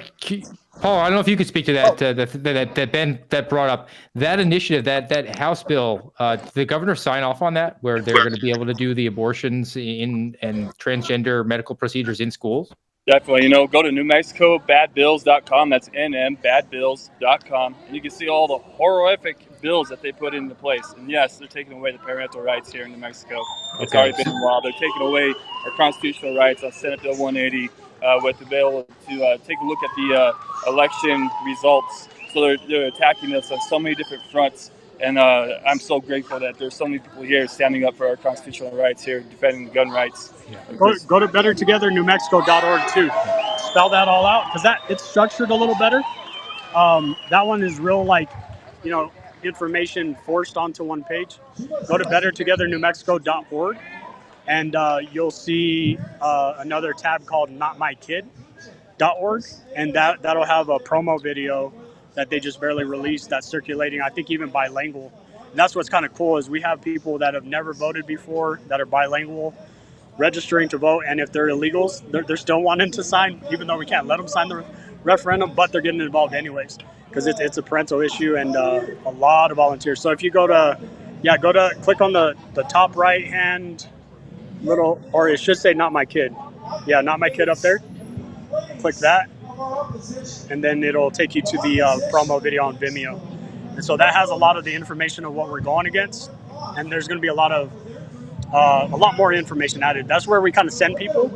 That's the 300,000 people I was telling you about. 300,000 New Mexicans that all pretty much brought all their organizations together, and they send us the calls to actions. Then we send it to the rest of our people, our following. And hey, so, Ben. Yeah, I wanted to ask you a quick question, sir. Would you kind of speak about New Mexican gun culture? I'm a former New Mexican resident. I lived in Albuquerque, and I lived in Las Cruces, and I worked for the FBI there. But I know that New Mexico has a unique kind of sense of what firearms mean to them, and the natural beauty of the land. Talk a little bit about what that culture looks like and why people are so turned out right now. Yeah, well, for one, I mean, it's not just hunters, but that is a big part of our state is hunting, outfitting, ranching. You need guns in so many, just our way of life in general. And but then what it was initially there for is our protection. And so in Albuquerque is horrible. I never really drove down the bad areas. I had to today to pick somebody up for this event, and it's bad. And that's the reason I volunteered to pick them up, because there's There's people. It looks like Portland, Oregon, pretty much. It looks like Portland, Oregon. People just on fentanyl or tranquilizer or whatever. They're just hunched over, and that's where she has to walk her kids through. And so I think Albuquerque's ranked the most dangerous place in the nation, or like at least top 10. And it's one of the worst places to live according to national rankings. But a lot of that is with the bad policy that's been happening. But no, the gun culture here, we've had them show up from day one, not just for this event, but even just when our rights were infringed upon, they started showing up, and a lot of people are labeled this and that, and we have to, in a sense, produce our own media, produce our own content to kind of, justify what we're doing out here, because we could be labeled, and their video editing skills could be done a lot better than ours, to where it paints a picture of American citizens in a bad way. But no, the culture here is very strong. To be honest, like when we first got started, I met all the 3%ers, all the Proud Boys, and then I started meeting people that I shouldn't have met, but prior military, like people who took high value targets with their masks on, the mask over them, and those type of people. I shouldn't be meeting those people, but I've been meeting them, and really, the reason I think I've been meeting them is because I've been vocal. I've been speaking for our rights, for our liberties, our founding, and that usually brings those same like-minded people together. But yeah, no, ex-military, like we have a lot of Air Force bases here, Army. I think Marines is close to El Paso. El Paso has like every branch, but that's just 1 hour away, and people still kind of live in Alamogordo or Las Cruces. And so, but no, the culture's strong here. I was actually talking to a guy who's gonna help with my campaign. He has a lot of northern New Mexico support, rural New Mexico, and he was actually telling me that the population in rural New Mexico is actually the same as Bernalillo, like about 500,000, and I was blown away by that. But he's pretty well plugged in. His family's been involved, and he was actually asked to run himself by the outfitters, but he was talking about that as well. Steve, what do you got? They want to know is there a petition to impeach the governor going around at this event? So we're creating polls. I did tell my campaign team that would be needed. But I do know that some ordinances are about to pass. That's happening in the background with the referendum effort. The same people, they're about to pass something to where we, in a sense, if our state government goes rogue, we follow the federal constitution. Like there's something within our constitution that says that. And I'll get more details about that. If you know Paul, he'll definitely have that information later on, but that's about to start passing here pretty soon. Ben, I was just on Spaces with Kyle last night, and he asked, "Hey, can you guys do some live streaming?" So, I'll be honest with you, I'm not even sure who I'm live streaming for. I'm just doing this because I need to get the word out, man. We gotta save this country. Exactly. So, can you guys share with us who you guys are and what you guys are streaming out there? Yeah, I mean, Kyle can speak for himself, but I'll be his hype man anytime he wants. Yeah. So look, I got Steve Friend. Steve Friend is a former FBI agent. He's an FBI whistleblower. We've been speaking out about the corruption of the federal government and defense of civil liberties. I'm the same thing. I was an FBI agent in Las Cruces. I got removed for letting people know that the FBI was going after parents at school board meetings, and I told them that they were going after Catholics. So, Ben, that's who I am. I'd love to have you on the podcast and do an interview full form about what your campaign is about and what you want for New Mexico. But I can tell you that New Mexico has a very special place in my heart. I was stationed at Kirtland Air Force Base in 2011 and 12, I think 10, 11, and 12. And then also in Las Cruces in 21 and 22 before they removed me.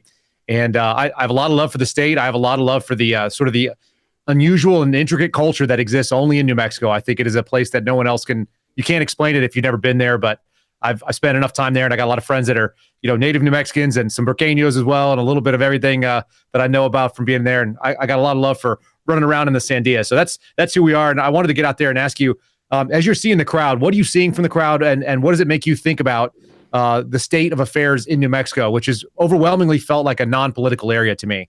People tend to keep their head down, but that's not what I'm seeing behind you. Maybe you could talk about that.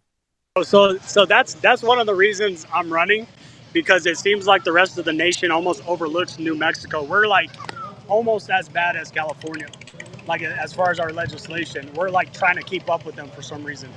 And so, no, like that's exactly true. It seems like nothing's going on. The consulting company I actually persuaded because of why I'm running and what strategy we have planned. They told me the same thing. They're like, hey, there's, they think New Mexico is a lost cause, but really, when the lockdowns first happened, there was like 2,000 people showing up spontaneously weekly. So we would say, hey, we're gonna show up here, and we would give that info out Monday. There would be about 2,000 people that would show up Saturday, and so I have a hard drive full of all that information, and that's really a lot of the people that are here. Like I'm saying hi to a lot of faces that I saw during those rallies we coordinated, and so really what we did is during that time is when businesses were forced to close, we would show up to that business and keep them open. When like a good example is Backstreet Grill in Albuquerque. You can look them up. There's actually a news video on YouTube. But if you look at Backstreet Grill, they were being threatened. We showed up, and then finally the city threatened to shut off their utilities and force them out of business. So now they're in Florida, in America over there. And but that's the type of people that are showing up today. It's really the same people.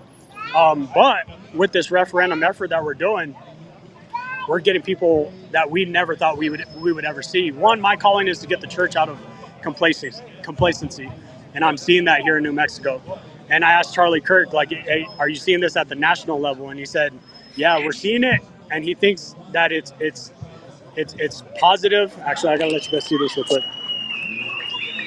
Little photo shoot. But Love it.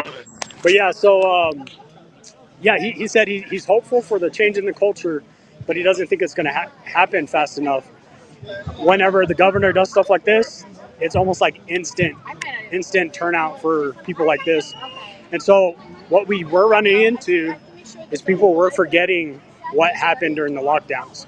And that's why I saved the hard drive full of all that information. And so there was people kind of going back to their old routine. It was hard to get them out, out of their comfort zone and entertainment, going to, went back to their lives in a sense as if nothing happened. And so for the governor to do this, it really helps us out.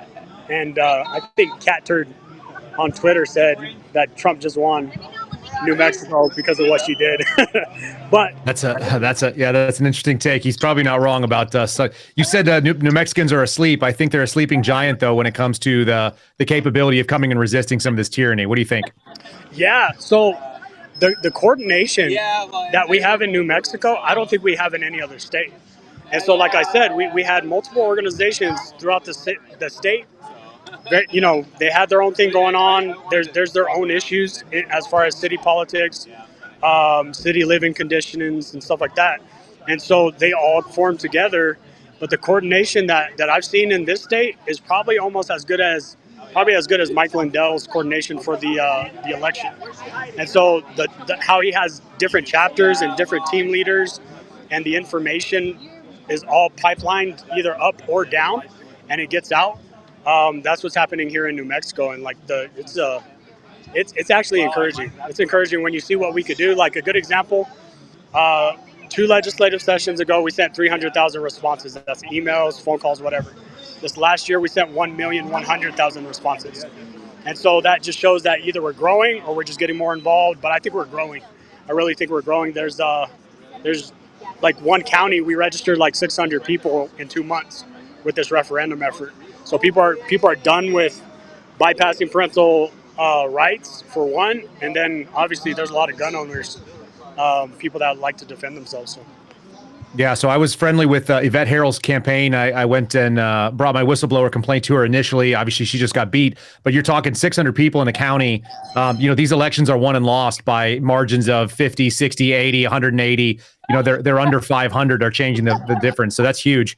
What do you see as far as the crowd behind you? Who are you seeing? What kinds of people? Are they all one group? Who are they representing?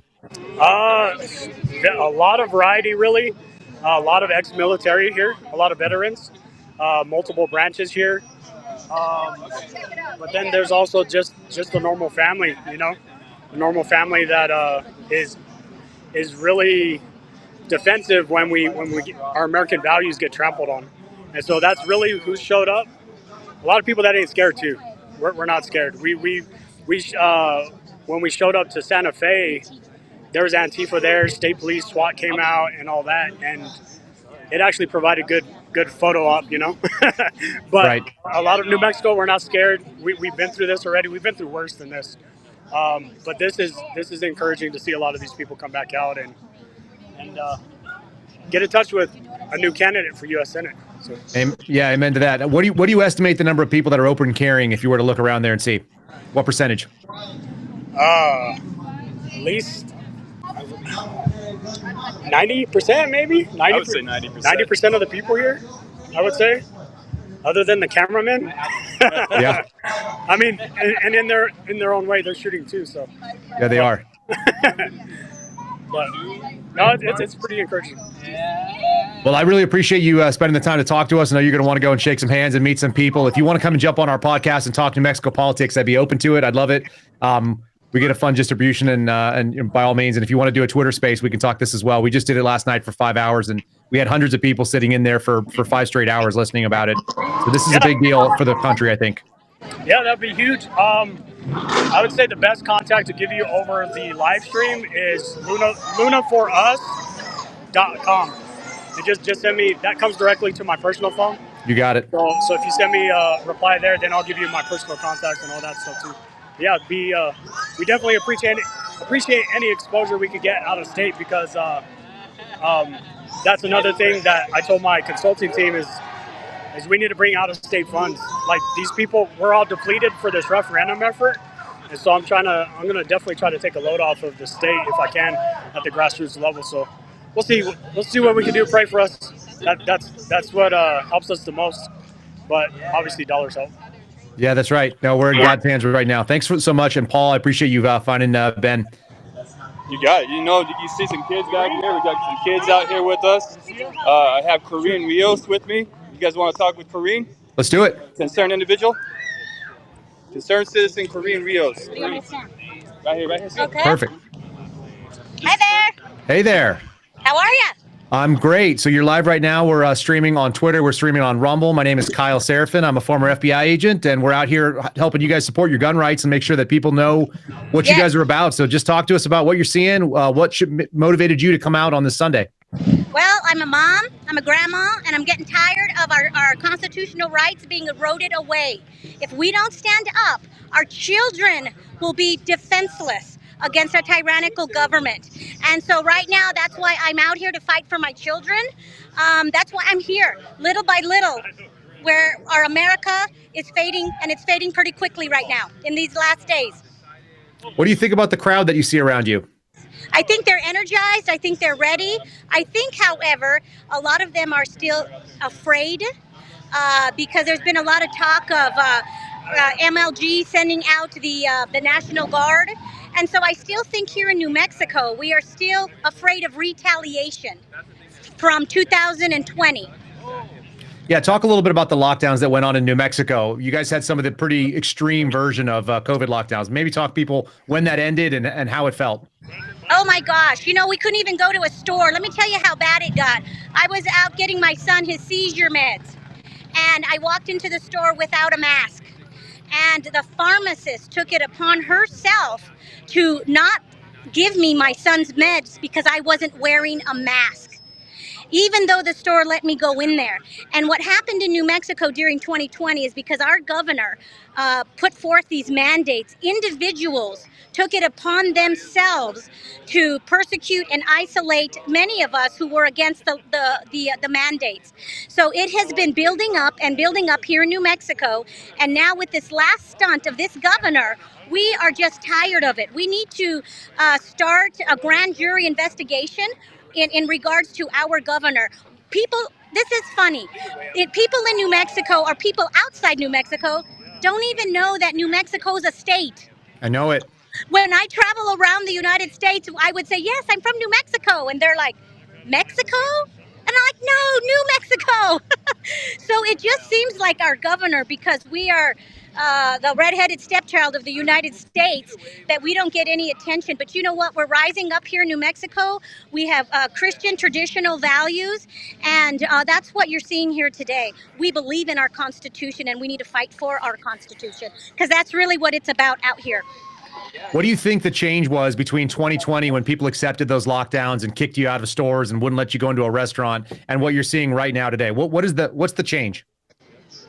We're sick and tired of the oppression here in New Mexico. We're sick and tired of businesses being closed down because we have no choice. You know, the left and our governor is all about choice, choice, choice, pro-choice, bro-choice. But yet when it comes to a virus, she doesn't let the citizens decide for themselves what is appropriate action for them. She doesn't allow the business owners to put up protocols in their own shop. And that is what's happening around the country in these left, progressive, Democrat cities and states. Choice. We want choice, just like the pro-choice movement of the left progressives. Are you seeing anybody oppose what you guys are protesting right now? Do you see anybody that's saying, yes, we want to get rid of all the guns? There was one gentleman here that got the crowd riled up, but he was quickly ushered out of here. But there's not a whole lot of opposition here that I can see. What do you think about gun culture in New Mexico in general? Can you talk about it? Well, we like our guns. We are ranchers out here. We have a lot of ranches in New Mexico because we have a lot of open land. And we have a lot of military folk out here because we have a Kirtland Air Force Base. So we understand the purpose of the Second Amendment, and that is to protect ourselves. And so I think the culture as a whole is that we want to protect ourselves and our families and our ranches. I love it. The people in my live chat are asking when you're going to be running for office and what office you're going to start running for because they want to see more of you. What's that going to look like? You know what? I'm homeschooling my daughter, and she's 14, and so I don't have any desire at the moment. But who knows where I'll be soon. But we need to change our state for our children because our children won't have an America to go to if we don't stand up now. So true. Maybe you can kind of say what you see New Mexico being floated as a test balloon. Do you think they're trying this with you guys because they can try it other places later? Oh, I'm sure. I think in 2020, our governor was a test pilot for lockdowns. I'm not really sure. I can't remember. But sometimes we are the test pilot because nobody even knows we're here half the time. So we are the test pilot program for the rest of the United States. And if everybody out there doesn't think this is coming your way, it's coming. It's coming. Your governor, your left progressive governor, will have the ability to just call an emergency and then take away your rights. So what's happening here in America is surely to come your way, everybody else's way. Green, you're the best. Thanks so much for speaking to us. I really appreciate it. That was outstanding. Bye. Thank you. Bye-bye. Appreciate it. All right. Thank you, sir. Oh, sorry, Corey. Take care. That was great. Hey, guys. I'm not sure if you guys want to... I met up with Aaron. Let's do it. There's folks here. I got 3 of our other folks lined up. If you want me to talk to them, if you guys want to take a short break. Yeah, let anybody tell us what's going on. You can just line them up and have them talk to us. Here's Aaron. Hey, man. How y'all doing? We're good. How you doing, Aaron? My name's Kyle Seraphin. I'm a former FBI agent. I used to live in Las Cruces, and I was stationed in Albuquerque. We want to hear what you're seeing out there. Yeah, you were on Alex's show a couple weeks back. Alex Jones, right? That's right. I had been on Alex Jones' show. Yep. Yes, sir. Nice to meet you. Likewise. Yeah, we're just out here fighting for the second, man. You know how these Democrats are these days. They're trying to take all of our rights under the color of law and under health orders and just ridiculousness. So, we're out here just trying to stand for freedom. Well, we've been talking to a couple people that look like they got some Latino blood. Looks like you got a little darker skin. I've been seeing people on Twitter telling me that this is a white issue, and I had people telling me that it's old white people in Albuquerque that are protesting. It's crazy. Like, I've been called, I don't know how many times I've been called a Nazi and a white supremacist. I mean, I can't even tell you how many times. What's that about? Yeah, well, because, I wear the Trump hats, and I got these kind of shirts on, like. So, what's the shirt say? It says, not my dictator with MLG, and she's has a Hitler stash on her. And she's about what, 4 feet tall? Does that sound right? Yeah, she's like think less than 5 feet or 5'2" or something like that. She's real short. Uh-huh. Yeah. So tiny so tyrant. What is it? She's a tiny tyrant. And what was your sense? You got the credo, the decree that they were going to say you couldn't carry a gun in public. Oh yeah. Do you have a concealed carry permit? No, I don't. No, I don't believe in having to have a concealed carry permit because all gun laws are illegal per the Constitution. I'm down with that. Okay. Are you open carrying right now? I open carry most of the time, and yeah. Okay, sure. So you heard her make that decree. What were you thinking when you heard that being announced on the news? I started laughing. I was like, yeah, right. Like, I know Democrats that will never give you their gun rights. You know, like it's kind of crazy that she thinks she could do this in a state like New Mexico where we've had our gun rights for so long, and no matter what political side you're on, people own guns here. Like, so I didn't think she was thinking really when she did this, or she's just a tyrant. You know, because she's been doing stuff like this since the COVID hoax and all this stuff. So. You want to talk to people about your experience of the lockdowns that were happening in 2020 and on? Well, I ignored them because I knew this was happening in 2019 because of, Event 201 and all that stuff. So, like, we saw this coming. So, I didn't comply, and I was telling everybody else not to comply. So, how is that message received as you walk around in places like Albuquerque? Man, well, because I guess because I'm a big old black dude, most people don't come up to me all like, hey, what's that hat about? And all that stuff. But, get some dirty looks. But most of the time, I'm not even going to lie, I get a lot of positive feedback. Like, I'll go out and I go to the stores and people are right there. People are shaking hands and of all colors, of all races and backgrounds and everything. I've had Muslims come up and shake my hand with my Trump hat on, saying, like all kinds of people. So the whole thing that it's a white issue is not true. This is an American issue. Like, we need to quit seeing everything about color. We're all Americans. Like, I'm fighting for my American brothers, whether they're brown, white, black, red, or yellow. Yeah, amen to that. Where did you grow up? Did you grow up around in New Mexico? I'm born and raised here. My mom's from New York. And my mom's an older lady. She's like 70. She was around when they started integrating the schools. And she was like, she's never even experienced racism, she said, in my whole life, I've never experienced racism like the way people try to portray it. She said, so she doesn't even believe in this. And I was raised to see everybody equally. I was raised as a Christian, so that's where I'm at. So I love it. Standing for the Constitution, standing for freedom, standing against the World Economic Forum, the New World Order. I've been talking about the New World Order since I was 17 years old. I'm 32 now. And so, I wish that more people would have listened, ages ago. Then we wouldn't even be in half the situations we're in right now. What would you call on people who are not in New Mexico to be doing as they see what's going on in that circle right out there? Stand up for your freedom, call your legislatures, go to city council meetings, go to APS meetings and tell them that you're not going to comply with putting masks on their kids. You're not going to comply with them taking your rights. You're not going to comply, and the thing is, at what point, because we keep trying to vote our way out of this and we keep trying to talk our way out of this, our forefathers would have started shooting ages ago already, like this wouldn't have been going on. Like, at what point do we say enough is enough and we go, like, what I don't get is why don't we have them on video talking about trying to take over the world. We have documents of them trying to take over the world. Why don't we just go to these people and arrest them? Here's all the documentation, and we'll try you for your crimes, They've openly said that they're doing these evil things, a lot of them, so it shouldn't be too hard. If only we had a federal justice system that wanted to do something like that. Wouldn't that be nice? Wouldn't that be nice? Yes, sir. All right, my friend. Well, I really appreciate you spending time talking to us. I think your message of hope. Look in your crystal ball for me. What do you see in the next 18 months in this country? What's coming up for us? Man, I don't know, man. If we can get these elections correctly, maybe we might have a chance to get out of this. But otherwise, I don't know, because they're moving so fast. Like with this Agenda 2030 and all these agendas that they have, they're moving so fast with them since 2020. They're just pushing full speed ahead. So we got to do something. We got to do it now. Otherwise, we're not gonna have time, to do anything. By the time everybody wakes up, by enough, I guess, people wake up, I don't think we'll have enough time to do anything to stop it. So we need to stand up now. We need to, we have the documents, we have them on video, we have all the evidence. We need to do something to, get it handled, get it done. Fair enough. I appreciate you doing something. We're not asking for their heads. We're asking them to either go away with all your stolen millions or go to jail. Just run off and leave us alone with your stolen millions, or just, go to jail. That's about it. It seems like such a reasonable request. Right? Hey, yes, we sir. do appreciate you chatting with us. Thanks so much, man. Be safe today and enjoy yourself.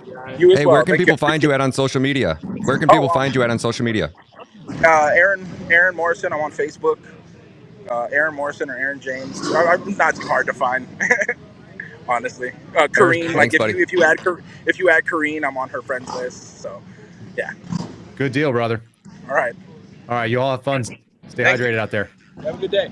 Thank you, Aaron. All right, Well, guys, we're here with Becca Miller. No, Becca Marie. Becca Marie. Hi. hi, Becca. Hey, my name is How's it Kyle going? Seraphin. You're on our live stream right now. We're streaming on Rumble and we're streaming on Twitter. Okay, sweet. We're talking about New Mexico gun rights, as you guys are. We did a space yesterday talking about this. I've got a lot of love for New Mexico as a former FBI agent who worked in New Mexico, and I was stationed at Kirtland Air Force Base. Tell us kind of what part of New Mexico are you from and what you're about.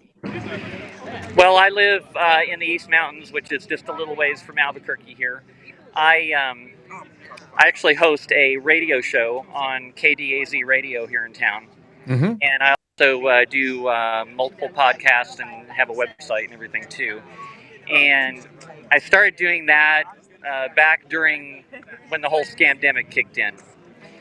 And I used to go to a lot of rallies and speak at some rallies. And there was also a radio station in town I used to call into a lot and comment on the topics. And the owner of the station one day said, "Hey, I want you to come in and maybe do a recording for me." And I said, "Sure, okay." So I did that, and it just from there I've been doing radio ever since.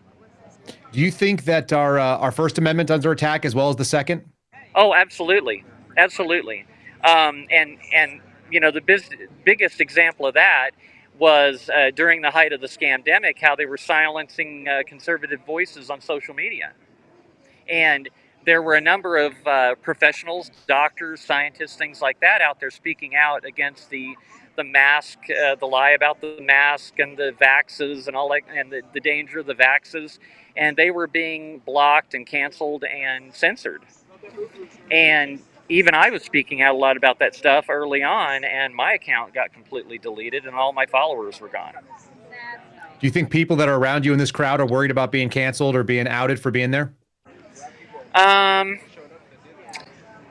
Maybe not so much now. I think a lot of people actually, due to all the tyranny we've had in this state from this awful governor we have, I think a lot of people have become very emboldened. I know I certainly have.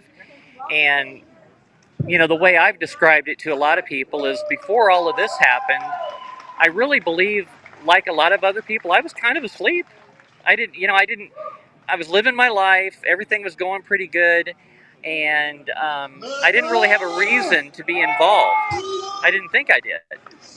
And then when all this started happening, it just kind of opened my eyes.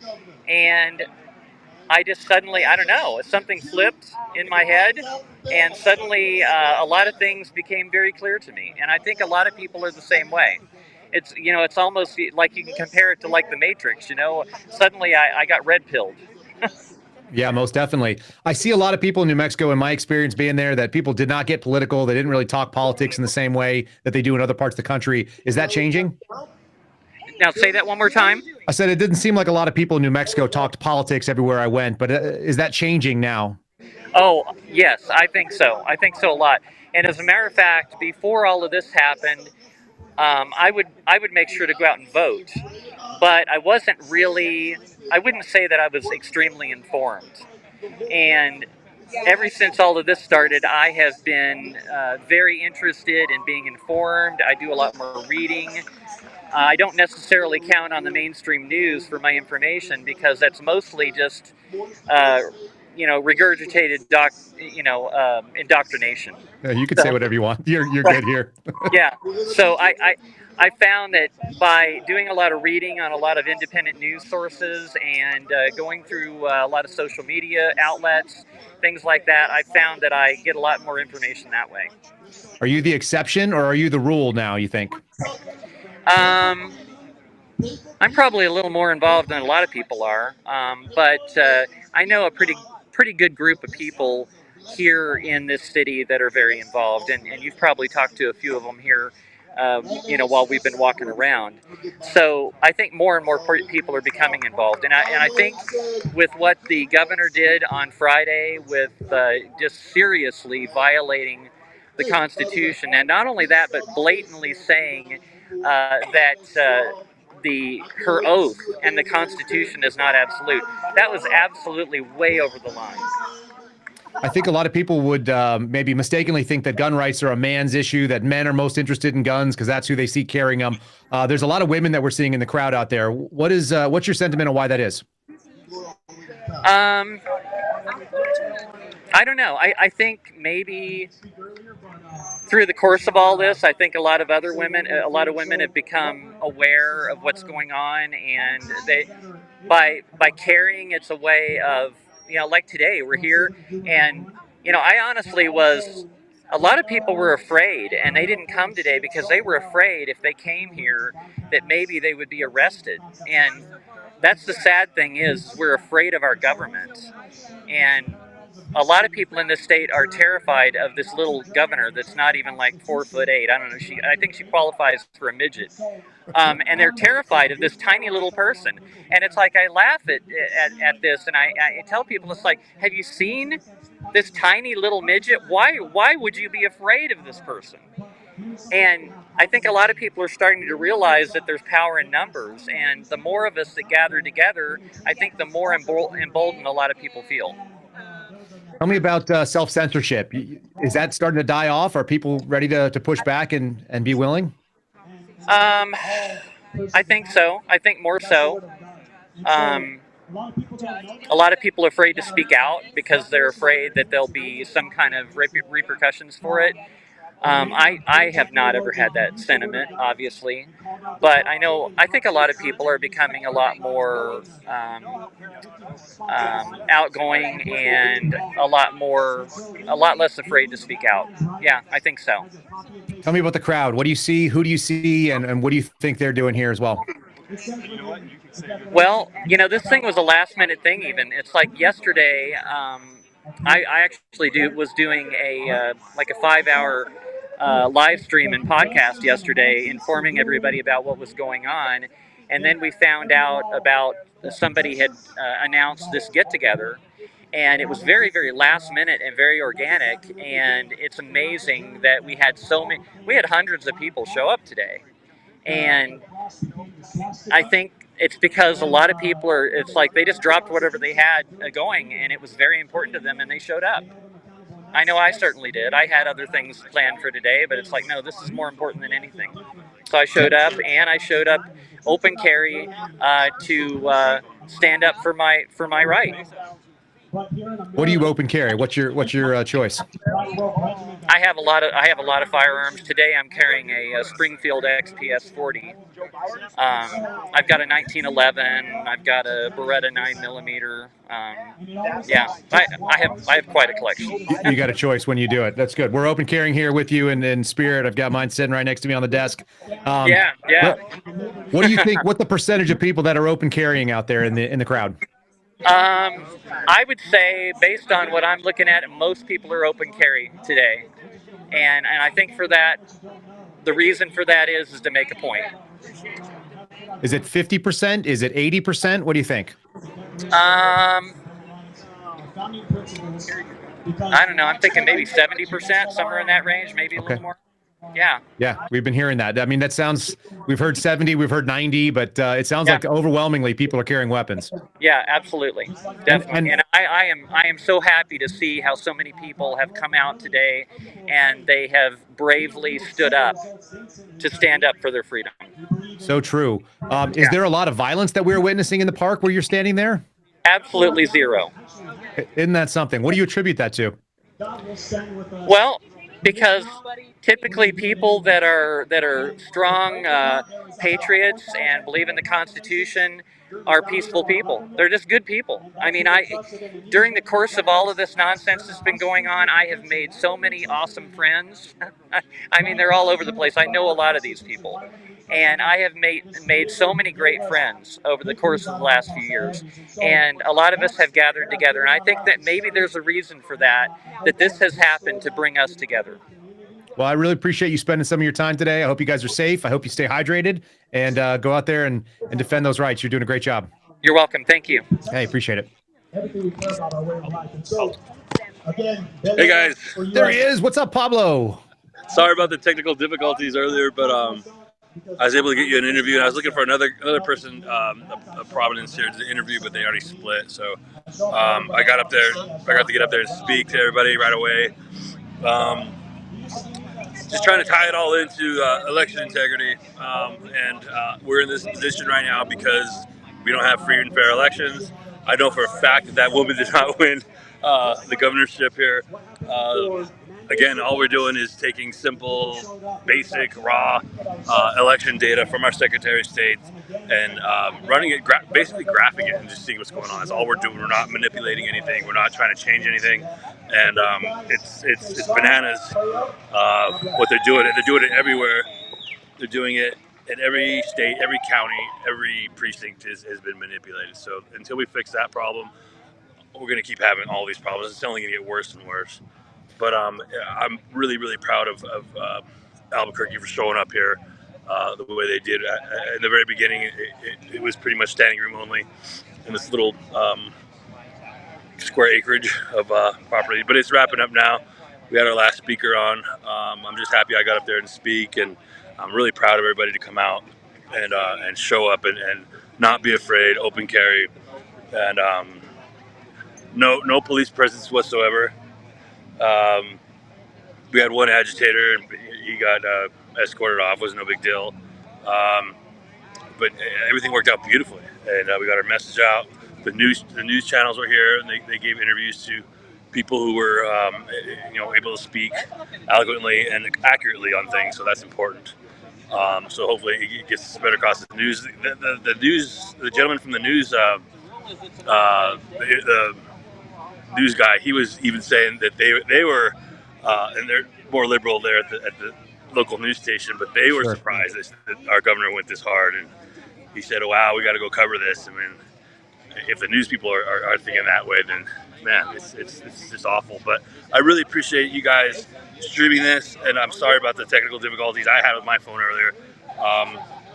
But Paul seemed to work out pretty good, and I was able to talk to the guy with the pink hat. I forget his name. Yeah, Reeve, yeah, man. And I got to get in contact with that. Does he live here in Albuquerque? He sure does. Yeah, he's Bernalillo County for sure. I don't know if he's in the city limits.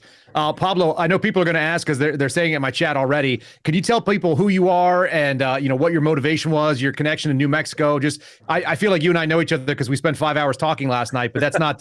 We've got some new listeners obviously right now for a different venue. Tell them who you are. Sure. Yeah, my name is Pablo Martinez. I live in Gallup, New Mexico, which is McKinley County. It's in the Four Corners area of New Mexico, near the Navajo Reservation, Zuni Pueblo. I'm registered in the Zuni tribe, Zuni Pueblo. I am the county chair for McKinley County Republican Party, and I'm also the state lead for Mike Lindell's Cause of America. We just came off of our big conference a couple of weeks ago in Missouri. Total success. I feel it was total success. It's probably different from what people saw on camera, but we were able to really network and connect and get a lot of solid dots, connected with getting the right people together to talk. I deal mainly with data analysis. People have a group on Telegram with I feel the top-notch data analysis people in the country, and we're from Jeff O'Donnell all the way to name them. They're in the group, and it's really popping off in there. It really is working really well to get things going. Someone has an idea, someone has some fresh data, and you got 20 brilliant minds in there, literally, like people from who worked at our national labs, people who worked for big companies, IT, you name it, and it's amazing what's going on in there. But that's who I am. That's what I do. Election integrity has been my passion, pretty much my full-time job for the past unpaid job for the past 3 years, and I'm not going to stop ever until we get our country back. So that's who I am, and thank you for asking. Yeah, will you tell people, we talked jewelry and guns last night. Can you tell people your connection to why you think this is so important in Albuquerque? Oh yeah, well, we have a family business. It's we sell Indian jewelry and mainly wholesale. So we go on the road a lot to Albuquerque mainly to sell to stores. And my father and I, he's like 76. Sometimes he comes by himself, and it scares the shit out of me because Albuquerque has become zombie land, man. I think you said it really good last night about it being like a mini Denver, but twice as shitty. It is crawling with creepers that will do anything to get high. fentanyl has this city like this, and when prices have dropped down to $2 a pill, But anyway, long story long, we travel around with anywhere up to $150,000 to $200,000 worth of jewelry in our van, going store to store, and it would be an easy target, for someone just to see us come to the same places every week, wait for us, case us, and steal everything, and that would be devastating to our livelihood. So I've been open carrying for the past however long, 3 years, 4 years, since I've been helping my dad out. And to take that away, I mean, it's just idiotic. This governor, and I don't even think it's this governor. She's just following orders from whoever. What do you call it? Want to call it deep state, or what you want to call it? But it's just idiotic. It's not going to work. It's taking the rights away from people that, like me, that really depend on being able to protect myself and protect our families. Our families, everything, and livelihood. So that's who I am, and that's what I'm about. And I really appreciate you guys giving us the coverage on this, because it's super important. I really feel that this New Mexico is the petri dish of the United States, and they are using this to see how far they can push things here in Albuquerque and Bernalillo County. And if not enough people stand up and stop it and voice their opinions, then they're going to move it on to another city, and she's going to keep prolonging this emergency order like she did with all the other orders. But we have a gentleman here who is running for U.S. Senate, and he has been waiting, and I kind of popped in because I wanted to say hi and thank you guys. Sorry about the technical difficulties. I want to keep in touch with you guys for sure, and there's a lot of stuff to work on, and I'm so glad I met you last night. Thank you, Paul, for getting us together, and I really appreciate the work you're doing, man. To hear you talk about these issues, you know what the hell you're talking about, and it's really awesome to have another strong voice out there. So hats off to you, and thank you so much. Thanks for being there. Appreciate it, Pablo. We really appreciate you guys doing your thing. Go. Oh, this? Yeah, sure. Okay. So, hey, guys. How are you? How we doing? Pretty good. I'll take the hat off. It's getting kind of warm anyway. I was going to say, it looked really good. Oh, thank you. So my name's Kyle Seraphin. I run a podcast that goes nationally. We're on Twitter right now. We're on Rumble Live.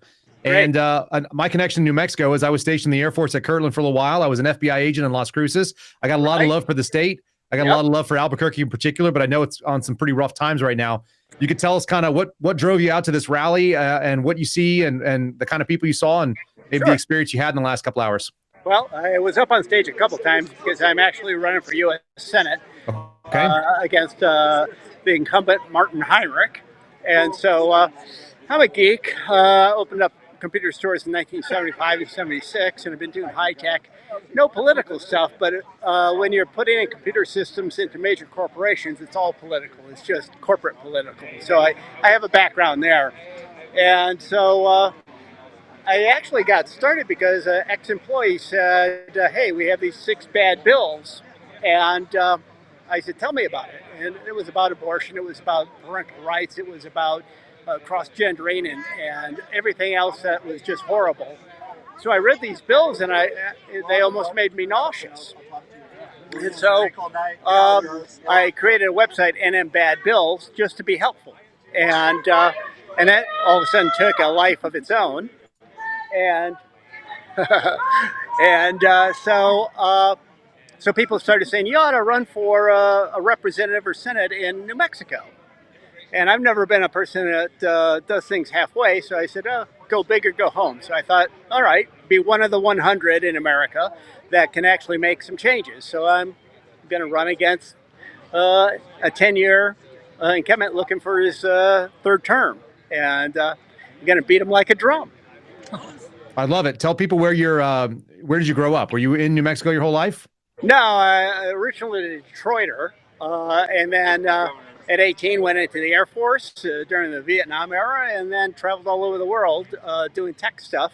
And so I've had a great life. I'm 71, and my father had been kidnapped by the Germans when they invaded Poland, and they threw him on a work farm as a slave and liberated the big, strong German farmers, stuck them in the army. So my mother and grandparents had to run from Italy So I'm firstborn in the U.S., and I feel like I really have to give back to this country, because I wouldn't even be alive if it wasn't for all the brave Americans that crossed an ocean to save the Europeans, period. End of case. So when they said, hey, you're kind of good at all this, I laughed and said, well, I don't know. And then it was like, all right. So I listened to what the incumbent was talking about, and I thought, well, that's ridiculous. And I said, all right, let's get a different voice in there. Well, you just were talking about some of the tyranny that happened in Nazi Germany that went on during the World War II era, and some of the really atrocious things that happened in the 20th century. People have drawn parallels to what we've been seeing in the last 3 or 4 years, and some scary maybe pathways the U.S. is on. Do you see the same thing, or do you think that's an overreach? No, that's why I'm doing this, because I'm shocked that people are afraid to say the word communism. Okay, I say it all the time because that's what this is. If you actually look at the Communist Manifesto that got read into the congressional record in like 56 or 62 or something in that era, they had like 40 points of what they were going to do: take over the schools, take over. Break up the families, get rid of religion, all these things that have been happening. So this is absolutely a preordained attack on what the founding fathers really wanted to do. And so it's like, okay, no, I owe my life, and I am so going to stop this as much as I can. He's going to stop it. He's going to stop it. I love it. Yeah. So you got a chance to stand up on that stage. You got a pretty good look at what that crowd looked like in all directions. What kind of numbers are you estimating, and how many people, what percentage were carrying weapons? I would say there was a little over 400 coming in and out throughout the session. But of course, it was an impromptu thing. Our crazy governor just went ahead and announced this, and even said in her interview, when a reporter said, what are you really expecting the criminals to stop carrying weapons? And she said, no.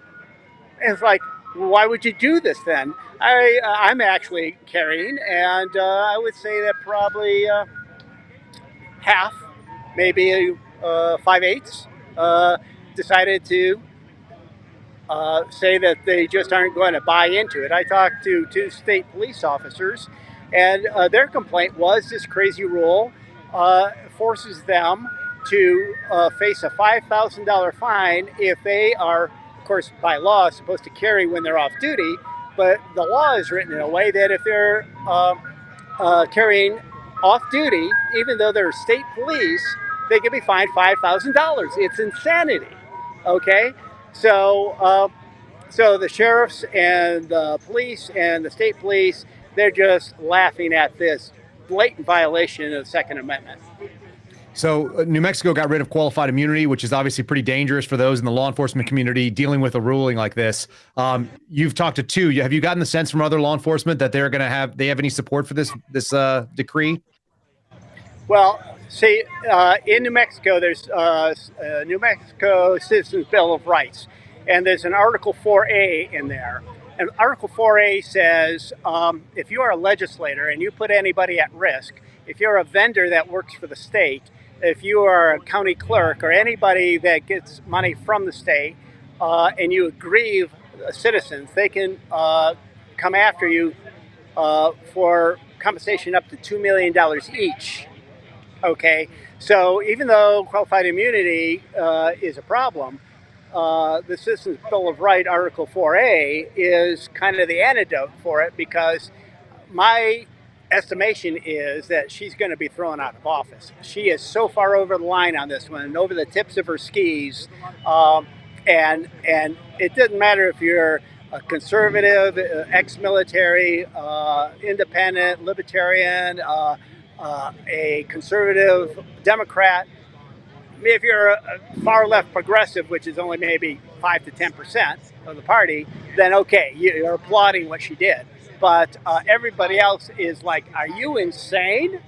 And so, and it was the craziest thing to try and use the unfortunate death of an 11-year-old as the mechanism to disarm the population.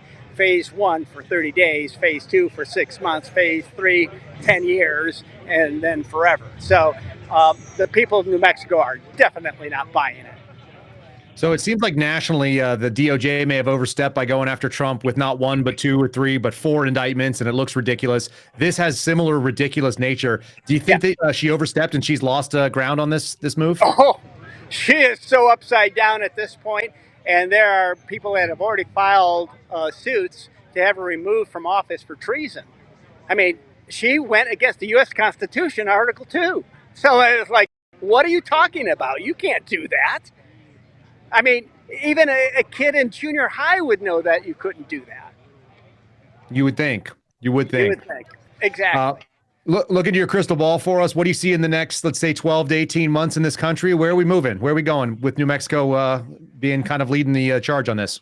Well, if you go ahead and you look up the Dominion machine graphic of where the Dominion machines were used in the counties in America in 2022, you'll find something very interesting. What you'll find is that New Mexico has 33 counties, and every one of them is using a Dominion machine. Dominion machines are being decertified all over the country, but this Secretary of State is also out of control. You see, New Mexico is a trifecta state. So the Democrats own the governor, the attorney general, the Secretary of State, two senators, U.S. senators, until I take one of them out, and then most of the county clerks and everything. So it is a dictatorship, and people are waking up to it. I think New Mexico is going to go solid red, and by a nice margin, because independents realize that this, when you have somebody that's so blatantly willing to go against the Constitution of the United States, it's very clear that they don't want any part of that kind of person. So if you take a look at the two senators, Ben Ray Lujan and Martin Heinrich, they kept their mouth shut. They didn't say, hey, wait a minute, what are you talking about? You can't say that.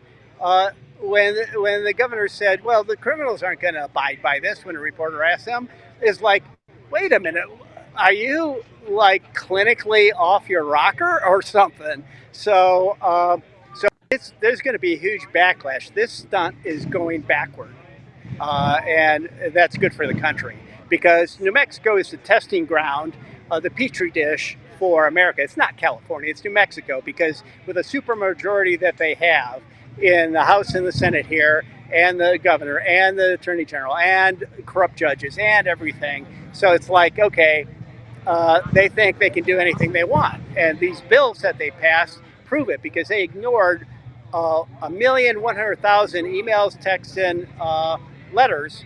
And because the referendum wants to put these 6 awful bills on the ballot for the citizens to vote.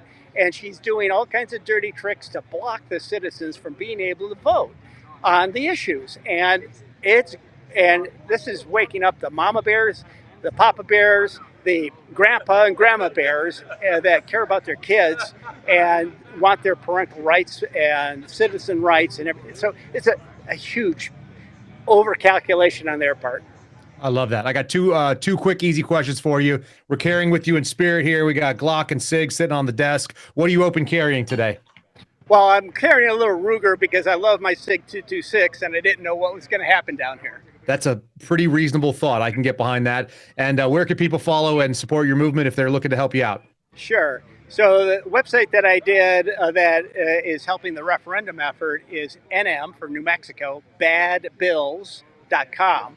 Okay. I have the domain name nmsenator.com. And I'm going to be putting up another website where I'm taking all the data that I'm allowed to have as a candidate for U.S. Senate and running it through data analysis programs that myself and a good friend and partner on this, we're going to take the data, we're going to identify every bad county where there's funky addresses, too many people in one house, apartment buildings that are only 2 stories high, and there's addresses on the 3rd, 4th, and 5th floor. I mean, all of this, you can't believe how dirty these voter rolls are, and we're going to crush it next week. Yeah, for right now, NM Bad Bills is up. If you go on WinRed, you can look at Nevada. I'm at New Mexico, I should say, and I'll be on there, Robert Kwasny, running for Senate. And so, yeah, we're going to take it to him now. It's long overdue. We're going to be nice about it, but we need to push a bunch of these people out of office. Okay. Well, Robert, we wish you good luck on that. Thanks for spending some time with us, and I appreciate all that. All right. Thank you so much. Appreciate the time. Thank you, Robert. Appreciate it, man. All right, guys, we got some two more people over here, Jason and Josh. I'll introduce y'all to Jason first. Sure. Jason, how you doing, man? Nice to meet you. Thanks for coming on. What brought you out here today? Just trying to stand up for the Second and Fifth Fourth Amendment, trying to keep up the guns. You know what I mean? Because it's not possible how civilians can have guns and you have the criminals in the street having guns and robbing, killing people in the streets.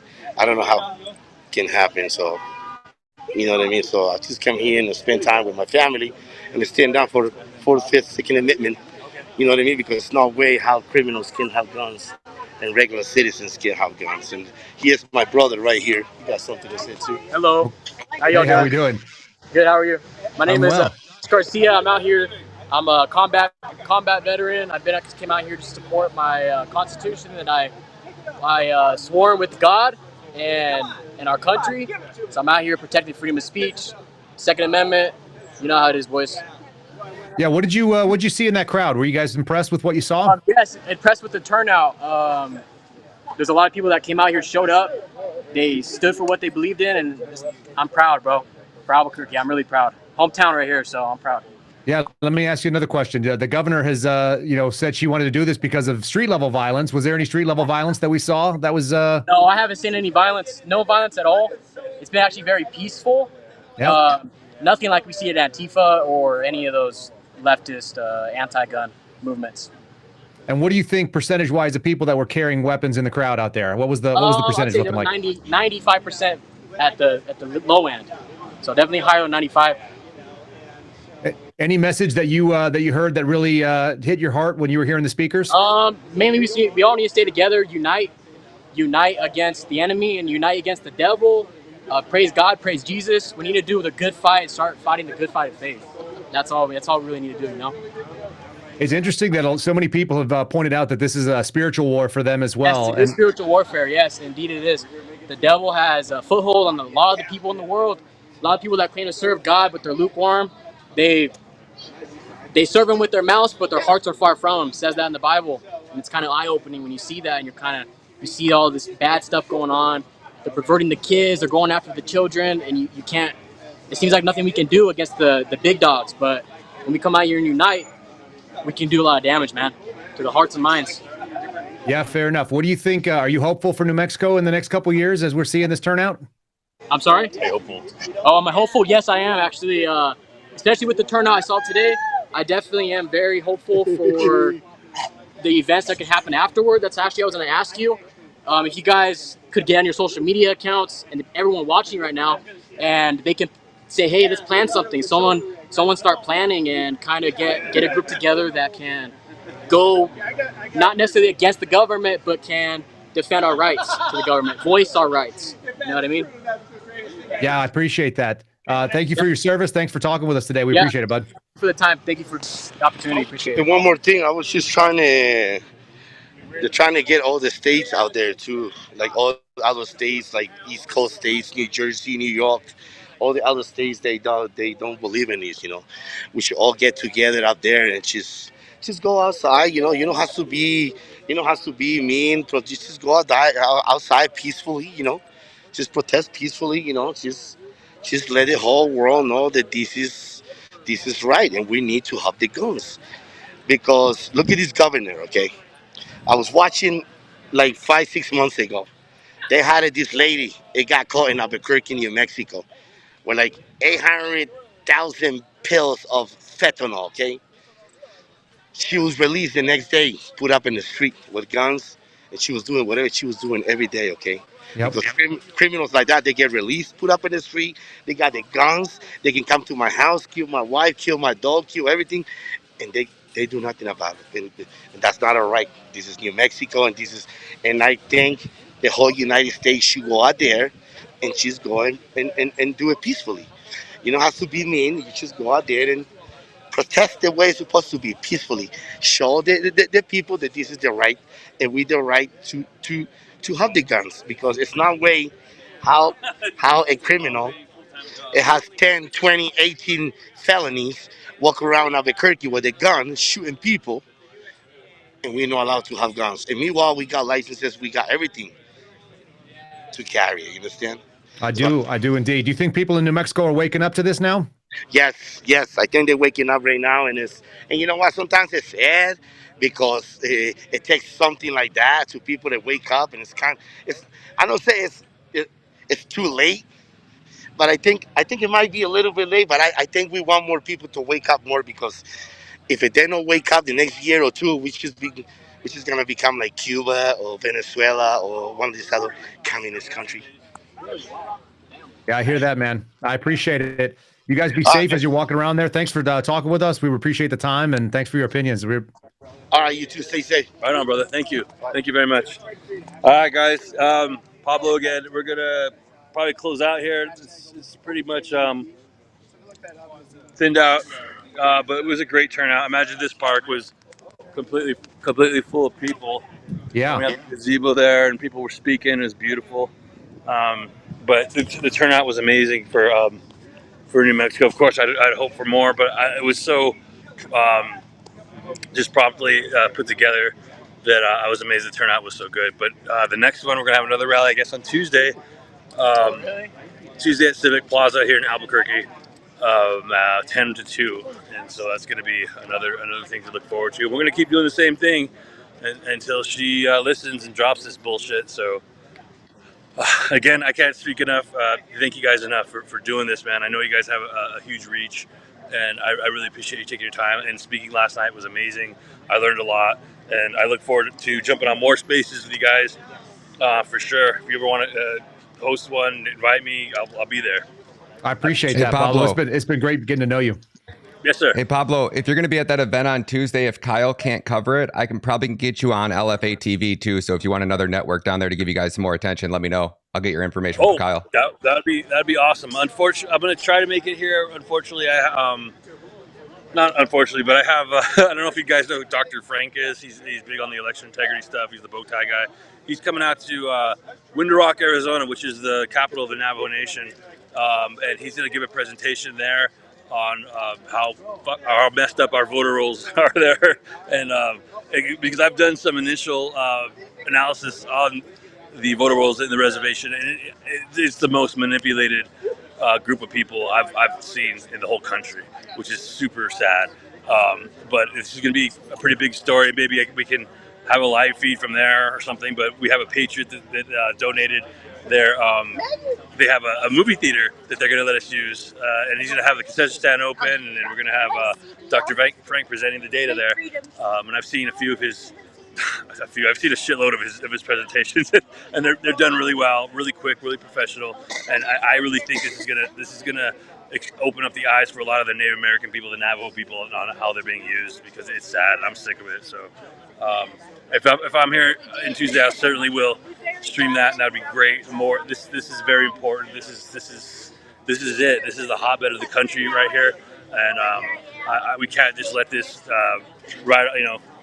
get forgotten about, and I don't think it will. There's too many people here that are just pissed. So, and you guys have amazing insight, analysis, and advice. Thank you for your advice also. I appreciate that, guys. Yeah, let me throw one more thing. Last night, Pablo, you told me that if you could get 50 people, you'd be okay. If you got over 100, you'd think it would be a success. What are you going to call this? Total success. Total success. There's well over 100 people here. I would say upwards of like 200 people. This park was completely filled, and I'm happy. I was happy. I was able to talk to as many people as I did today over the loudspeaker, and they all agreed that we need to work on our election. So that's my deal. I told them that we're in this position because of that.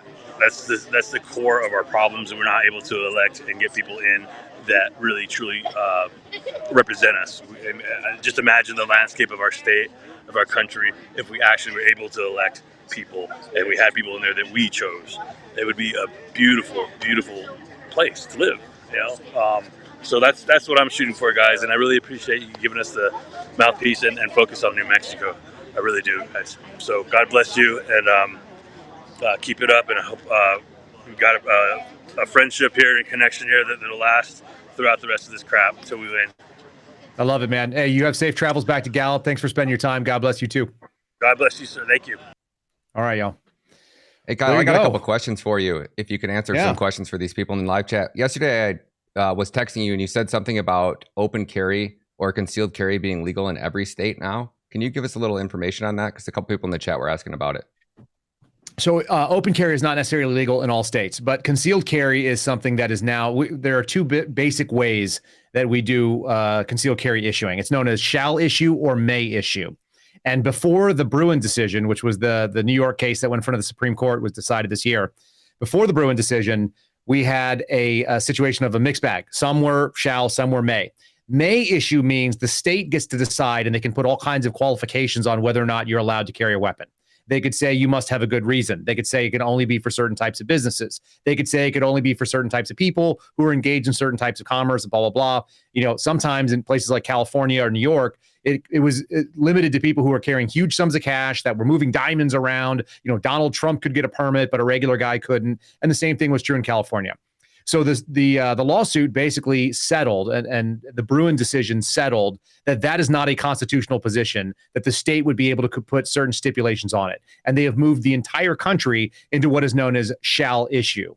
And what that means is if you are not a felon, if you're not a prohibited person, you're not convicted of a domestic violence battery or something like that on the misdemeanor side, and you have no other reasons that would compel you from not carrying a weapon, the state shall issue. And then you might as well switch the word out and say must issue. They must issue a concealed carry permit. Now, every state has its own rules about whether you can carry it in a bar or a restaurant, or what the rules look like if it's a park or if there's certain public areas or a theater and so on. So they can limit the places where you may be able to carry it in public. And some of the private businesses can also sometimes say things like they restrict you if you do or don't have a permit. But as far as the government goes now, the shall issue change, which happened in June, it's relatively new for most people. And if you're not a gun carrier, and like I said, I think I showed you guys, I got 4 sitting on my table right now. I got 2 more sitting up on top. When it comes to firearms, that's kind of my gig. And apologies here. I got I just had my my Bluetooth went off. I had a phone line open. But when it comes to guns, like that's my jam. And we've changed the game dramatically with this most recent Supreme Court decision. And the court, it turns out, it looks like is on our side for a lot of things. When I say our side, I mean American civil liberties side, which is hopefully the side that Americans fall on. If you think that limiting other people's civil liberties is a good thing, I think that's an un-American position. So that's the big change there. And what else did you have? With the concealed carry, once you have that permit, are you legally allowed to drive in a car, or does that also apply to the state laws where every state is different? Can you drive with a weapon loaded? Does it have to be in a lockbox? Do you have to still apply to those laws, or once you have that permit, you can pretty much carry? So as far as I can tell, now I haven't seen every single state, so your laws may vary. Not legal advice that binding by any means. Don't cite the Kyle Seraphin show if you get locked up. But you should be able to go to the NRA's website and you can actually see what you can and can't carry in. And I have never seen a state where you can, if you have a concealed carry permit, you can't carry in your own vehicle. That's almost universally the case. So what it usually would mean is in your personal property, on your personal business, if you happen to own a business, if you own a restaurant, or if you run a store or something like that, you can carry during those times as well. They can't limit things on your own property. And places like Texas and Arizona is one as well, where we call constitutional carry, you don't even need a permit to carry concealed or otherwise. And they're looking at passing that. I'm not sure if they passed that in Florida yet, but it's definitely going that route, where more and more states that are conservative are realizing that the government even getting involved in this in the first place is illogical. And they may give you special privileges in some restricted areas to be able to carry, or that a certain business may say only people who are permitted can carry here. But as far as walking around in areas, if you have a concealed carry permit and you are walking around in public, the default position is you should be able to carry, and the law may restrict certain areas. But in your own property, driving, that's usually known as traveling. That's almost always thought of as an extension of your own home. Because some people actually live in their cars. You can carry almost in every state. I can't think of one example. And if somebody finds one, you can put it down in the chat and we'll issue a correction on that statement. But I don't think that exists. And I know a couple people in the chat were talking about Kyle making a firearms class, and me and Kyle have been talking about putting maybe together a little master class. Give us a little, if we did put that together, well, I want to see feedback from everybody in the live chat. Is that something you'd be interested in? And Kyle, could you give us a little bit of a rundown? And if we did put something together like that, what would be involved? Yeah, sure. So I love guns. I love shooting. I love teaching. That's one of the, like, as a paramedic and someone who's been around firearms for 20 plus years now, has been carrying professionally for probably close to a decade, I guess. It's something that I'm really passionate about. I also believe that doing concealed carry is really important. And as someone who was on an FBI surveillance team where carrying a gun in a way that bad guys couldn't see it if I was walking around on foot was really critical to my job, I think concealed carry is one of the great equalizers that happens. It's the reason why Texas concealed carry laws were passed after the Luby shooting in the 90s, where a guy drove a truck in and people didn't have their guns because they were required to leave them behind. So nobody knowing whether or not there is a weapon system in play changes the game for the bad guys' calculus. And we've seen things go down when it comes to violence. So that's the position of why I think it's necessary. When it comes to training, I have a very modified philosophy. I've spent time training in the military to learn how to shoot. I spent time around just, NRA instructors and things like that. And then I've taken courses through the FBI and the academies there. And then I spent my own money while I was an FBI agent taking from some really good people, the most formative of whom is a guy named Scott Jelinski, who I think is outstanding, maybe one of the best firearms teachers and coaches. And I've attempted to kind of follow on in what he does. I have a little bit different take, but most of the stuff I learned came from the basic concepts that he puts out there. And so I think that people need to learn how to use the weapon system that is their body, which is whether you can throw a punch, whether you can throw a kick, whether you know how to handle yourself, and that the firearm is just an extension thereof. So there's basic athletic principles that go along. I've taught a lot of women how to shoot. I've taken young men in their 20s who have never held a firearm before, grew up without guns. And one of the things we like to do is, the standard is you should be able to put rounds on target at 15 yards, which is considered a pretty long engagement for handguns. And then I take my people that I've trained, and in about 8 hours of training with some hands-on work, we get to the point where they're making hits 100% of the time at 50 yards with a handgun, and about 50 to 75% of the time at 100 yards on a torso target that's about 12 inches wide, 20 inches tall. Now, I'm not the best firearms instructor in the world by any means, but what I do understand is there's something really inherent about being a regular person and being intimidated by gun people. It is a culture that you have to learn how to handle. Imagine walking into a music store and you're not a musician. It's that same feeling. And so what I'd like to do is teach people how to walk into a gun store and evaluate, is this the kind of gun store I want to do business with? Is the person behind the counter the kind of person that can set me up with the right gun? Are they trying to sell me something, or do they know that the best gun is the gun that I'm going to carry? So things that I have learned over the last 20 years, I've been in dozens and dozens of gun stores. I bought hundreds of guns. Probably it's like a shocking number of guns I've had. I used to do a gun sale, buy or flip about every weekend, and I did that for 2 straight years. I had over 450 transactions on Arms List and other places. So I'm very deeply involved in making sure that people know how to do things the right way. And I love teaching someone that's never handled it before, that maybe was scared of guns, and kind of taking that away. One of the reasons we do suppressors in my house, these are to teach kids and women that are scared of recoil and loud noises. It changes the game. We show them that the weapon system is something they can manage. And if you can do it quietly, then you can take it up to the loud level and you don't have to have ears and so on. So anyway, that's what the master class would sort of look like. I don't know if it's a master class, but it's a class that we could put on where we would give you some drills that you could do at home, things you could do without spending any money, sort of the techniques that you would use to be able to select the right firearm for you, how to carry, how to conceal it, what people look for when they're looking at that, how to look at other people and decide whether it's a bad guy or a good guy with the gun if you notice that they might be carrying. There's a lot of tips that I picked up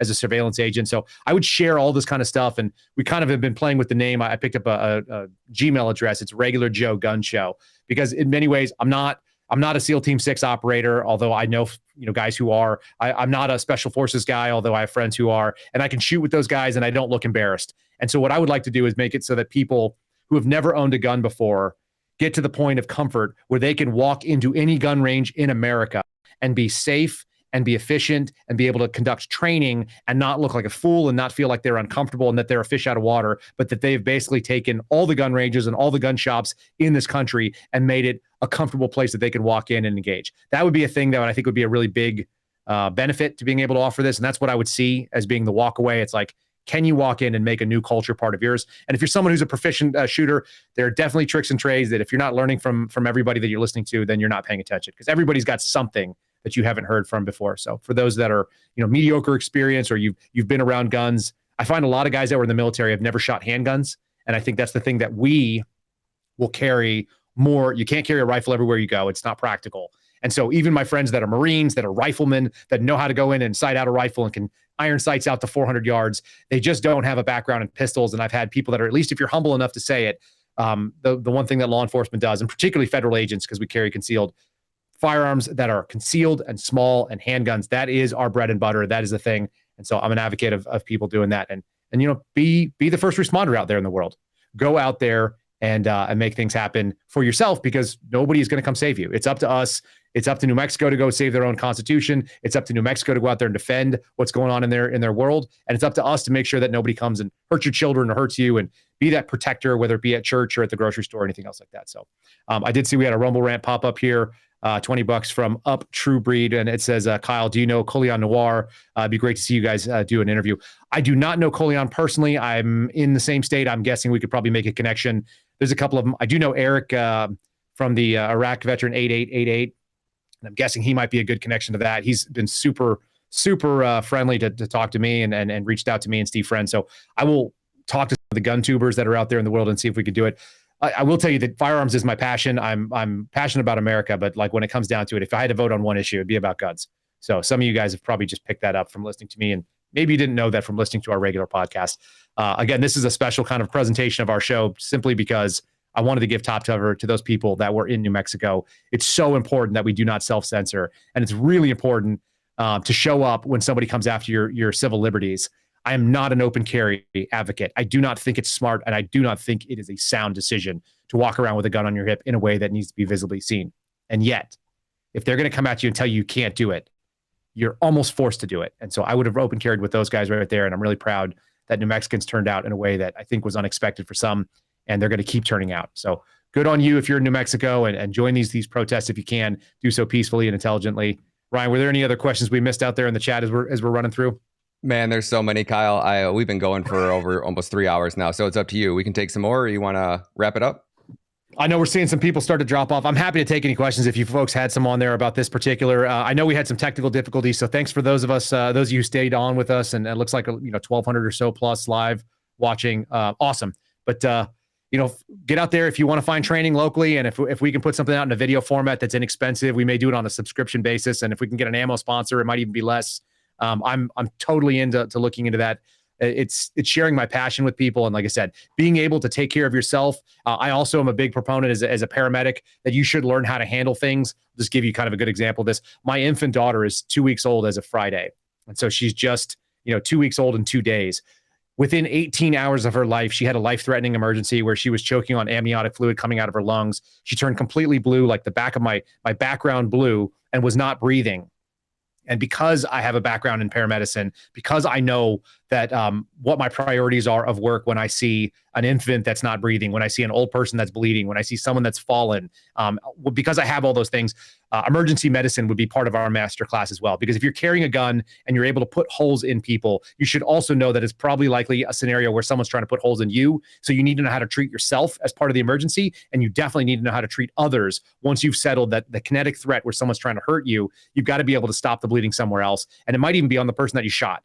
If you did your job, they may not be breathing, but you still have to show good faith effort. But if they did damage to somebody else, you want to be able to step in there, know how to manipulate a tourniquet, know how to do compressions, know how to do rescue breaths, know what the recovery positions are. And so my daughter at 18 hours old, 18 hours, literally under a day old, stopped breathing completely. She was, if we hadn't intervened, I think she would have died right there. And yet I have the background, the wherewithal to do it. I moved her to the floor. I put her in a recovery position. I was aggressively suctioning her. And by the time I had my wife call 911 because I don't have oxygen or some of the other things I might have wanted. And when the firefighter showed up, she was breathing and she was okay. And the firefighters never even touched her because I did it. That should happen. If you got kids, you owe it to your kids to know how to handle an emergency. If you have a spouse, you owe it to them to know how to handle an emergency. And if you have friends, honestly, if you are a human being in America where there's a small but high gravity possibility of something bad happening in your life, whether it be because you're at a rally and someone pops off an ND, or because someone decides to get violent with you on the streets, you should know how to help solve that problem instead of waiting with your hands on your face or your hand on your phone, streaming it. Put the damn phone down and get to work. And some of you know how to do that, and I think we should share that. But coming from a background of military medicine and proactive paramedic work and doing a tactical work that I did with the FBI as a paramedic as well, I've been through a lot of trainings. I have a lot of real world time and experience of putting hands on people that were bleeding and dying and trying to slow that thing down or stop it altogether. And you can do that too. So we'll add that to the masterclass if people are into it. I think we do really appreciate you guys watching this. Like I said, I did this simply for the people that were in the protest. The fact that you guys were able to enjoy it, I think is great. And I'm more than happy for all of you to join our streaming. We do a 5-day-a-week podcast. If you're new to this thing and you haven't seen how we do this, we talk about politics. We talk about things that matter. We talk about faith and family and freedom. We bring on interesting guests. I interview them where they get to talk. It's not about me. And when they're not there, then I just go like this verbal diarrhea where the content just flows right out of my head. And sometimes you guys like it. So we appreciate it. If you did like what you were watching, give us a thumbs up on Rumble. If you're not following us on Twitter, by all means, follow us on Twitter at Kyle Seraphin. You can do that. And then you can always follow us on YouTube as well, which we just monetized, even though we only have a few people. And my wife is one of the few watchers there. But by all means, follow us all the places they are. And then also follow Ryan Matta at Ryan Matta Media, Matta. Ryan produces these streams. He was the one that was working in the background, bringing people on and off, and was keeping Steve Friend in the back there who joined us. He's another one of our suspendables. So folks, if you've never seen any of our stuff, we're happy to have you on here. This is a pretty good number of folks we see watching the stream. And we're more than happy to have you join us for our Mondays. If you're not watching it live, you can always watch it later on. We don't do them on the weekends, but we might start doing this gun stuff. I am going to do some role play with a new gun store that I just met down the street from me, where we talk about how do you evaluate, is this the kind of gun store I want to do business with? Is this the kind of place? And I actually bought my first firearms from them. It's a SIG P365. I went in there and talked to him and asked him the questions that I wanted to know about what he knew about the gun, to know if it was the kind of place I'd give my money. And I bought 2 guns from him right away. This and a P322. So we'll look for that in the future. Some of you guys have subscribed to our Rumble channel too. I just saw that, and that's awesome. I really do appreciate it. It's awesome. And we just cleared 100,000 followers on Twitter, X, whatever you want to call it. It's still a Twitter to me because I'm not giving up on the word tweets. It's like little chirping birds in my head all the time. So with that, if you got any others you wanted to throw at me, Ryan, I'm more than happy to field because I'm sitting in the chair and I'm locked in. And then also I'll let you guys know we're doing a space with the J6ers that are in the Gulag tonight on Twitter. So if you're not on Twitter following us at Kyle Seraphin, that's where you find us. We are going to be doing an interview with Gateway Pundit. It sounds like Dom LaCree might be there. We're going to have guys that were everyone other than Enrique Tarrio sound like they're going to be there. So I think it's going to be Dom Pizzola. It's going to be Ethan Nordine. We're going to have Zach Reel and maybe Joe Biggs as well are going to join in and talk from the Gulag on their phone. Same as you guys are used to hearing me do. I'm going to ask a short question. I'm going to let them talk as much as they can. They get 15 minutes at a time. So you guys will get a chance to see that. And you can tweet about it. We'll look at try and take some of your questions out of the thread. It's on my Twitter profile right now. It is coming up at 7 Eastern time. That'll be 6 Central. And you can do the math going backwards. It'll be 5 in Albuquerque and 4 in California. So if you want to join us for the J6 stuff, the more that these guys get their message out, the better off they are. They need to be loud. And our country's on the line, whether it be First Amendment or Second Amendment rights. Those are the ones that keep you so that you don't have the government invading your Fourth and your Fifth and your Eighth Amendment right to to having avoiding cruel and unusual punishments and make sure that they're following due process and all the other things the government is required to do. The negative rights that they don't have the ability to infringe, but they definitely are pushing it right now. So really important. We'll even do better if you guys were in our last space with the J6ers. We're going to even do better because I'm going to run the space instead of Gateway Pundit. I talked to Jim Hoft. And I talked to 2 of the reporters there, Alicia and Kara, and I just said, let me run the logistics. You guys can ask questions, but let's get these guys talking. Let's hear their message, not waste their time. So that's coming up soon. And before you take off, Kyle, we got one person that said they just joined us. Can you just give us an update on what just happened with the protest, and then we'll wrap it up? Yeah, long and short of it is we did a 5-hour space. If you guys want to hear what was coming up and what they were planning, you can go to the Twitter there. There's 5 hours worth of content. Lots of really interesting insight into New Mexico, which I'm going to be covering tomorrow on our podcast on 9/11. I think it's talking about rights is going to be important. But the general space was they showed up. They had a last-minute protest to say open carry is going to be something that they are going to do, even though the governor of New Mexico outlawed it. She got out and said there's a public health emergency because an 11-year-old girl was shot and killed, which is totally tragic in New Mexico, in Albuquerque. And she said that certain counties with a certain population density will now no longer have the right to carry concealed, even though they have a concealed carry permit, or open carry, which is guaranteed by state law. And she is going to suspend that for 30 days. And we just saw American citizens, New Mexicans joining with each other and stepping out and bravely carrying their weapons in public with no violence. And they were, people that were engaging in a civil disobedience against this ridiculous government mandate. They were hoping to get 50 or 100 people out there. We heard estimates anywhere from 200 to 400 or 500 from what was in the crowd there. They had one or two instigators that got run off, and otherwise you heard a lot of USA chants, people saying they will not comply, and they were anywhere from 70 to 90% of people, it sounds like, were carrying weapons openly and in defiance of this tyrannical governor, whose name is Michelle Lujan Grisham. She is a real tyrant, a pint-sized tyrant, a tiny little person that had horrible COVID lockdown. Just ended in April of 2023, and they were just trying to do the next logical, progressive, tyrannical step, which is to say they wanted to make sure that they couldn't carry their firearms. Ryan, if you want to actually play that full video right now, we'll give people what they were protesting so you know it, but a very successful open show, open carry, and no violence, of course, like you'd expect from our law-abiding folks that love the Second Amendment. We'll play you the press conference. This is what started this all off, if you want to play it. Yeah. But your point is valid. You took an oath to the Constitution. Isn't it unconstitutional to say you cannot exercise your carrying license? With one exception, and that is if there's an emergency, and I've declared an emergency for a temporary amount of time, I can invoke additional powers. No constitutional right, in my view, including my oath, is intended to be absolute. There are restrictions on free speech. There are restrictions on my freedoms. In this emergency, this 11-year-old and all these parents who have lost all these children, they deserve my attention to have the debate about whether or not in an emergency we can create a safer environment. Because what about their constitutional rights? I took an oath to uphold those too. And if we ignore this growing problem without being bold, I've said to every other New Mexican, your rights are subrogated to theirs. And they are not, in my view. Wait a minute, okay. You're talking about crimes. There are already laws against the crimes, so how are their rights? I got it, but again, if I'm unsafe, who's standing up for that right? If this climate is so out of control, somebody should do something.